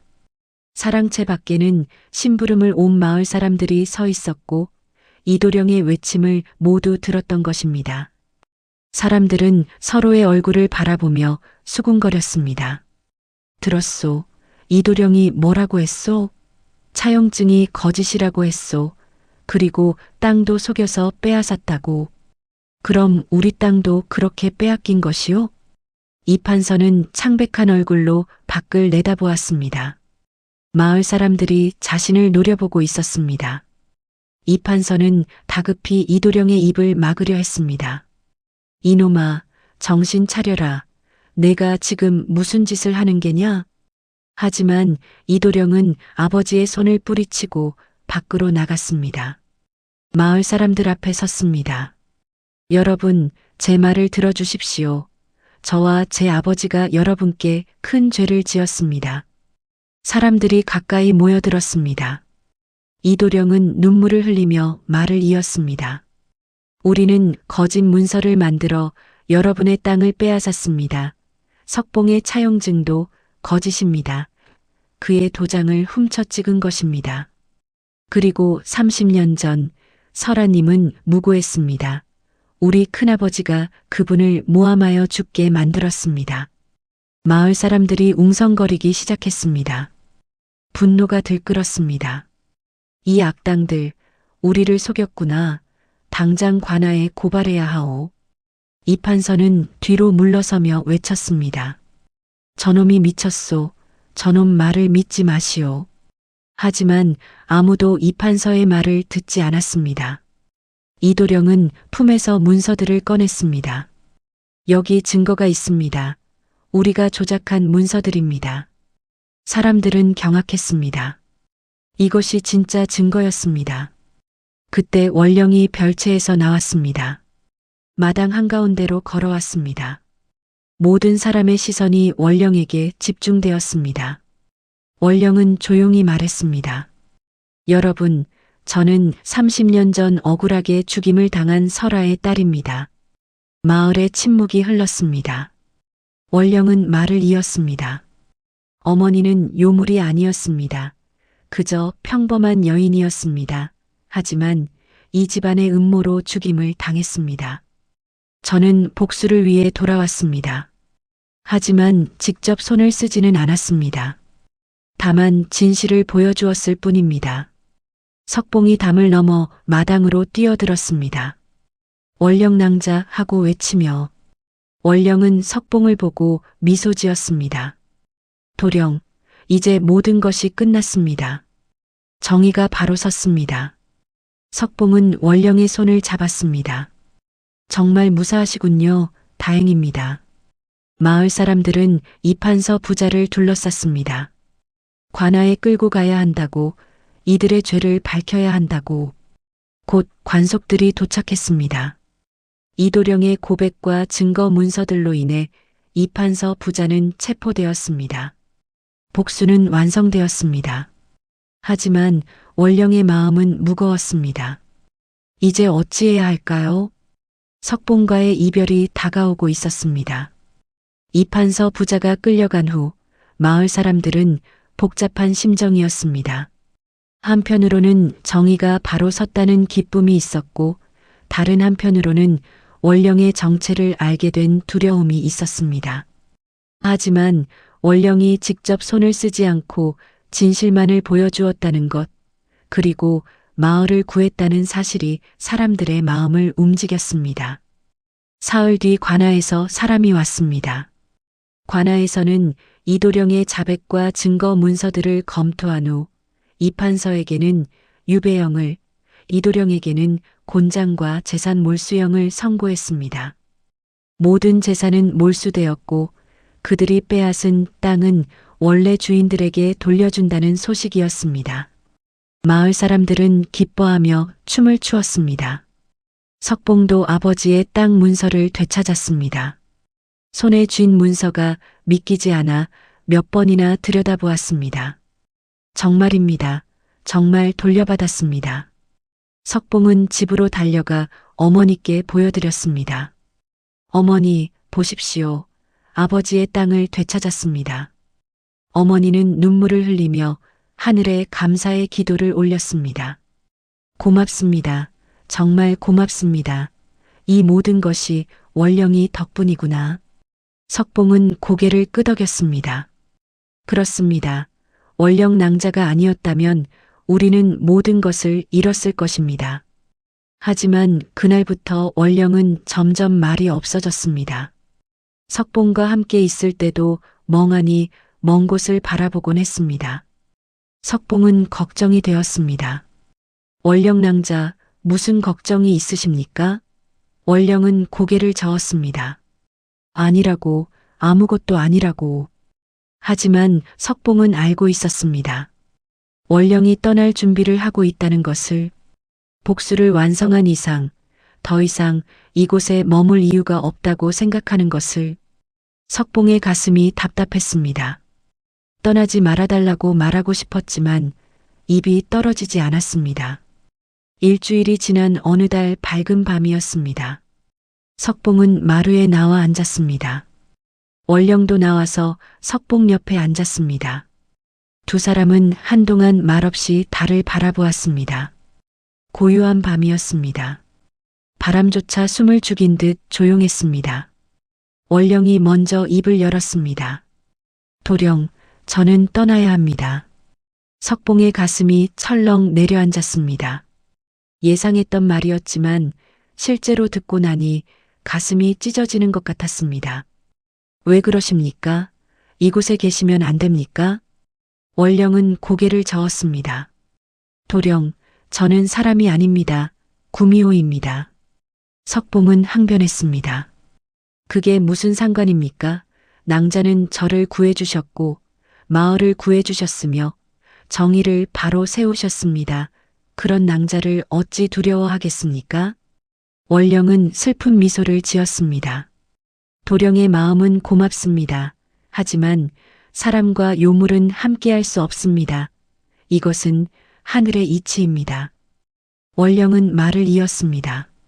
지금은 사람들이 제 정체를 알면서도 받아들여주지만 시간이 지나면 두려움이 다시 고개를 들 것입니다. 그리고 석봉은 알지 못했습니다. 원령이 마을 사람들의 눈빛에서 본 것을, 감사함 뒤에 숨은 경계심을, 아이들을 데리고 멀찌감치 피하는 어미들을. 원령은 석봉이 자신 때문에 손가락질 받는 것을 원치 않았습니다. 저는 도령께 평화로운 삶을 살아주셨으면 합니다. 석봉은 원령의 손을 잡았습니다. 그럼 낭자는 어디로 가시렵니까? 혼자서? 원령은 대답했습니다. 깊은 산으로 돌아갈 것입니다. 저를 키워준 여우들이 있는 곳으로. 그곳에서 계속 수행을 하겠습니다. 언젠가 진정한 사람이 될 때까지. 석봉은 눈물을 흘렸습니다. 그럼 다시 만날 수 있습니까? 원령은 고개를 끄덕였습니다. 언젠가는, 아마도 다음 생에서. 석봉은 고개를 저었습니다. 다음 생까지 기다릴 수는 없습니다. 이번 생에 낭자와 함께하고 싶습니다. 원령은 석봉의 뺨에 손을 갖다 댔습니다. 그 손길이 따뜻했습니다. 도령의 마음은 정말 고맙습니다. 하지만 불가능합니다. 제게는 아직 이루지 못한 수행이 남아 있습니다. 진정한 사람이 되기 위해서는 100년을 더 수행해야 합니다. 석봉은 고개를 떨구었습니다. 그럼 100년을 기다리겠습니다. 원령은 쓸쓸하게 웃었습니다. 도령, 사람의 수명은 100년이 채 되지 않습니다. 도령께서 저를 기다리시다가 일생을 허비하실 수는 없습니다. 석봉은 원령을 바라보았습니다. 그래도 낭자를 기다리겠습니다. 평생이 걸리든 다음 생이 걸리든 낭자를 기다리겠습니다. 원령의 눈에서 눈물이 흘러내렸습니다. 투명한 눈물이 달빛에 반짝였습니다. 도령, 왜 저 같은 요물에게 이토록 진심을 다하십니까? 석봉은 원령을 꼭 안았습니다. 낭자는 요물이 아닙니다. 제가 만난 사람 중 가장 따뜻한 마음을 가진 분입니다. 낭자의 겉모습이 아니라 낭자의 마음을 사랑합니다. 원령은 석봉의 품에서 한참을 울었습니다. 300년을 살면서 이토록 진심 어린 사랑을 받아본 적이 없었습니다. 사람들은 늘 원령을 두려워했고 피했으며 쫓아냈습니다. 하지만 석봉은 달랐습니다. 석봉은 원령의 정체를 알면서도 사랑한다고 말했습니다. 한참을 그렇게 있다가 원령은 석봉에게서 조금 떨어졌습니다. 도령, 제가 약속 하나를 하겠습니다. 석봉은 눈물을 닦으며 고개를 들었습니다. 원령은 말을 이었습니다. 다음 생에 제가 사람으로 태어나면 반드시 도령을 찾아오겠습니다. 평범한 여인의 몸으로 태어나서 도령과 함께 살겠습니다. 석봉은 고개를 저었습니다. 다음 생까지 기다릴 수는 없습니다. 이번 생에 낭자와 함께하고 싶습니다. 원령은 슬픈 미소를 지었습니다. 도령, 그럴 수 없습니다. 하지만 제가 완전히 떠나는 것은 아닙니다. 가끔 멀리서 도령을 지켜보겠습니다. 가리고 도령께 위험이 닥치면 반드시 나타나겠습니다. 석봉은 원령의 손을 다시 잡았습니다. 정말입니까? 정말 저를 지켜봐 주시겠습니까? 원령은 고개를 끄덕였습니다. 약속합니다. 도령께서 저를 구해주셨듯이 저도 평생 도령을 지키겠습니다. 비록 모습을 드러내지는 못하지만 언제나 도령 곁에 있겠습니다. 석봉은 품에서 여우가 준 구슬을 꺼냈습니다. 이것도 낭자께서 주신 것이지요. 원령은 구슬을 바라보았습니다. 그렇습니다. 그것은 제 여우 구슬입니다. 제 모든 힘이 담겨 있지요. 도령께 드린 것은 도령을 지키기 위함이었습니다. 그 구슬이 있으면 제가 도령의 위험을 감지할 수 있습니다. 석봉은 구슬을 꼭 쥐었습니다. 그럼 이것을 평생 간직하겠습니다. 낭자와의 약속으로. 원령은 석봉의 이마에 입을 맞추었습니다. 그 순간 따뜻한 기운이 석봉의 온몸으로 퍼졌습니다. 이것은 제 축복입니다. 도령께서 평생 건강하고 행복하시기를 빕니다. 석봉은 원령을 꼭 안았습니다. 낭자, 꼭 다시 만나야 합니다. 약속하십시오. 원령은 석봉의 등을 토닥였습니다.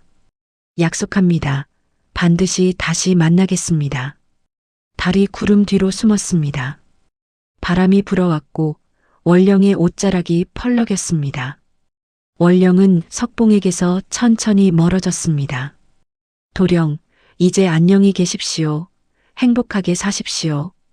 석봉은 손을 뻗었지만 원령은 이미 멀리 있었습니다.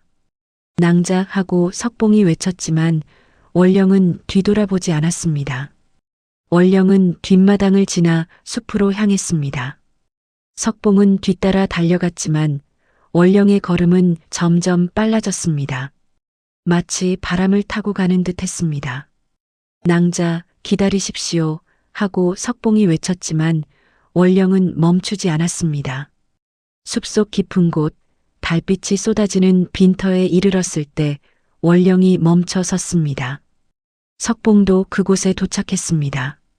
숨을 헐떡이며 원령을 바라보았습니다. 원령은 천천히 뒤를 돌아보았습니다.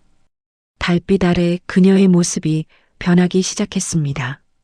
사람의 모습이 흐릿해지며 하얀 여우의 형상이 드러났습니다. 하지만 보통 여우가 아니었습니다. 등 뒤로 9개의 꼬리가 펼쳐졌고 온몸에서 은은한 빛이 흘러나왔습니다. 석봉은 숨을 멈추고 그 모습을 바라보았습니다. 아름다웠습니다. 두렵기보다는 경외로웠습니다. 원령은 아니 구미호는 석봉을 향해 고개를 숙였습니다. 마치 작별 인사를 하는 듯 했습니다. 그리고 천천히 몸을 일으켰습니다. 도령, 마지막으로 한 가지만 말씀드리겠습니다. 여우의 입에서 원령의 목소리가 흘러나왔습니다. 도령께서 제게 보여주신 선함과 사랑, 평생 잊지 않겠습니다. 도령 덕분에 저는 사람의 마음이 무엇인지 배웠습니다. 진정한 사랑이 무엇인지 알게 되었습니다. 석봉은 눈물을 흘리며 고개를 끄덕였습니다. 저도 낭자를 평생 잊지 않겠습니다. 낭자는 제 인생에서 가장 소중한 사람입니다. 구미호의 눈에서도 눈물이 흘러내렸습니다. 투명한 눈물이 하얀 털을 타고 떨어졌습니다. 도령, 좋은 사람을 만나 행복한 가정을 꾸리십시오. 그것이 저의 바람입니다. 석봉은 고개를 저었습니다. 아닙니다. 저는 낭자만을 기다리겠습니다. 다음 생에 다시 만날 그날까지. 구미호는 더 이상 말하지 않았습니다. 그저 석봉을 오래도록 바라보았습니다. 그 눈빛에는 사랑과 그리움, 그리고 슬픔이 가득했습니다. 바람이 세차게 불어왔습니다. 구미호의 몸이 점점 투명해지기 시작했습니다. 달빛과 하나가 되어 사라져가는 것이었습니다. 낭자하고 석봉이 달려갔지만 손에 잡히는 것은 없었습니다. 구미호는 이미 빛의 입자가 되어 흩어지고 있었습니다. 마지막 순간 석봉은 원령의 목소리를 들었습니다. 사랑합니다. 도령, 다음 생에 꼭 다시 만나요. 그리고 모든 빛이 사라졌습니다. 석봉은 빈 숲속에 홀로 서 있었습니다. 달빛만이 쏟아지는 빈터, 그곳에는 아무도 없었습니다. 석봉은 그 자리에 주저앉아 한참을 울었습니다. 가슴이 찢어지는 듯했고 숨을 쉴 수가 없었습니다. 하지만 동시에 가슴 한편에는 따뜻함이 남아 있었습니다. 원령과 함께한 시간들, 그녀가 보여준 사랑과 희생이 석봉의 마음속에 영원히 새겨진 것입니다. 석봉은 품속의 여우 구슬을 꺼냈습니다. 구슬은 여전히 따뜻하게 빛나고 있었습니다. 마치 원령이 아직 곁에 있다는 듯이 석봉은 구슬을 꼭 쥐고 하늘을 올려다보았습니다. 낭자, 약속을 지켜주십시오. 다음 생에 꼭 다시 만납시다. 그날 이후 석봉은 홀로 살았습니다. 주변 사람들이 혼처를 권했지만 석봉은 모두 거절했습니다. 이미 제 마음에는 한 사람이 있습니다. 라고만 말했습니다. 석봉은 매일 산에 올라 약초를 캤고 어머니를 정성껏 모셨으며 마을 사람들을 도우며 살았습니다. 10년이 흘렀습니다. 석봉은 여전히 홀로 살며 마을 사람들을 돌보았습니다. 귀한 약초가 필요한 이가 있으면 며칠이고 산속을 헤매며 찾아왔고 가난한 이에게는 약값을 받지 않았습니다. 20년이 흘렀습니다. 어머니께서 편안히 돌아가셨습니다. 석봉은 슬펐지만 의연했습니다. 어머니는 마지막까지 원령에 대해 물으셨습니다. 그 고운 아가씨는 어찌 되었느냐고. 석봉은 대답했습니다. 언젠가 다시 만나기로 약속했다고. 30년이 흘렀습니다. 석봉의 머리에 백발이 섞이기 시작했습니다. 하지만 매달 보름이면 여전히 그 빈터로 올라가 달을 보았습니다. 그리고 중얼거렸습니다. 낭자, 잘 계시는지요? 저는 여전히 기다리고 있습니다. 40년이 흘렀습니다. 석봉은 이제 60을 바라보는 노인이 되었습니다. 허리는 굽었지만 눈빛만은 여전히 맑았습니다. 그리고 신기한 일이 계속되었습니다. 석봉의 집 문 앞에는 매달 보름마다 귀한 약초들이 놓여 있었습니다. 아무도 모르게 누군가 갖다 놓는 것이었습니다. 석봉은 그 약초들로 마을 사람들의 병을 고쳐주었고 가난한 이들을 도왔습니다. 마을 사람들은 석봉을 성인처럼 존경했습니다. 어느 날 한 젊은 안악이 석봉을 찾아왔습니다. 간절한 표정으로 말했습니다. 도령님, 제 아이가 심한 열병을 앓고 있습니다. 부디 살려주십시오. 석봉은 안악을 따라갔습니다. 아이를 보니 상태가 심각했습니다. 석봉은 온 힘을 다해 치료했습니다. 하지만 아이의 상태는 나아지지 않았습니다. 석봉은 절망했습니다. 그때 문득 품속의 여우 구슬이 따뜻해지는 것을 느꼈습니다. 석봉은 구슬을 꺼내 아이의 이마에 대었습니다. 그러자 구슬에서 따뜻한 빛이 흘러나와 아이를 감쌌습니다. 아이의 열이 내리기 시작했습니다. 숨소리가 안정되었습니다. 안악은 기뻐하며 눈물을 흘렸습니다. 고맙습니다. 정말 고맙습니다. 석봉은 구슬을 바라보았습니다. 원령이 지켜주고 있구나. 약속대로. 그 후로도 여러 번 위급한 순간마다 구슬은 따뜻하게 빛났고 석봉을 도왔습니다. 원령은 약속을 지키고 있었습니다. 비록 모습을 드러내지는 않았지만 언제나 석봉 곁에 있었습니다. 50년이 흘렀습니다. 석봉은 이제 80에 가까운 노인이 되었습니다. 몸은 많이 약해졌지만 여전히 빈터에 올라가 달을 보았습니다. 다만 이제는 자주 올라가지 못했습니다. 그해 겨울 석봉은 병이 들어 자리에 누웠습니다. 이제 오래 살지 못할 것 같았습니다. 석봉은 품속의 여우 구슬을 꺼내 들었습니다. 구슬은 여전히 따뜻했습니다. 낭자, 이제 곧 만날 수 있겠지요. 다음 생에서는 함께 늙어가요. 석봉은 조용히 눈을 감았습니다. 그날 밤 석봉의 꿈에 원령이 나타났습니다. 젊고 아름다운 모습 그대로였습니다. 도령, 오래 기다리셨습니다. 이제 함께 가요. 석봉은 미소 지으며 원령의 손을 잡았습니다. 꿈속의 석봉도 젊은 모습으로 돌아가 있었습니다. 그리고 편안히 눈을 감았습니다. 다음 날 아침 마을 사람들은 석봉이 평화롭게 세상을 떠났음을 발견했습니다. 석봉의 얼굴에는 미소가 어려 있었습니다. 마치 행복한 꿈을 꾸는 것 같았습니다. 그리고 묘한 이야기가 전해졌습니다. 석봉이 돌아가신 날 밤, 누군가 뒷산에서 아름다운 여인과 석봉이 함께 걸어가는 것을 봤다고. 그 여인은 하얀 옷을 입고 있었고 석봉은 젊은 모습으로 돌아가 있었다고. 두 사람은 손을 잡고 달빛 속으로 사라졌다고 합니다. 그리고 그날 밤 마을 뒷산에서 9개의 하얀 꼬리를 가진 여우가 하늘로 올라가는 것을 본 사람도 있었습니다. 여우는 빛이 되어 별들 사이로 사라졌다고. 그 후로 마을에는 이런 이야기가 전해졌습니다. 은혜는 반드시 갚아지고 진정한 사랑은 생을 넘어선다고. 매년 보름달이 뜨는 밤이면 뒷산 빈터에서 하얀 빛이 반짝인다고 합니다. 마을 사람들은 그것이 석봉과 원령의 사랑이라고 믿었습니다. 30년 전 억울하게 죽임을 당한 설아. 그녀의 딸 원령은 복수를 완성했습니다. 하지만 복수보다 더 큰 것을 얻었습니다. 진정한 사랑을. 세월이 더 흘렀습니다. 석봉이 세상을 떠난 지 5년 후 청악골 마을의 젊은 부부가 이사를 왔습니다. 남편은 약초를 아는 선비였고 아내는 25쯤 되어 보이는 아름다운 여인이었습니다. 아내는 이상하게도 석봉의 옛 털을 보자 눈물을 흘렸습니다. 왜 그러냐고 남편이 물었지만 아내는 그저 고개를 저었습니다.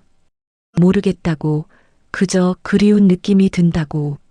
마을 노인은 그 부부를 보며 중얼거렸습니다. 참으로 신기한 일이로다. 저 여인의 눈빛이 옛날 원령 낭자와 똑같구나.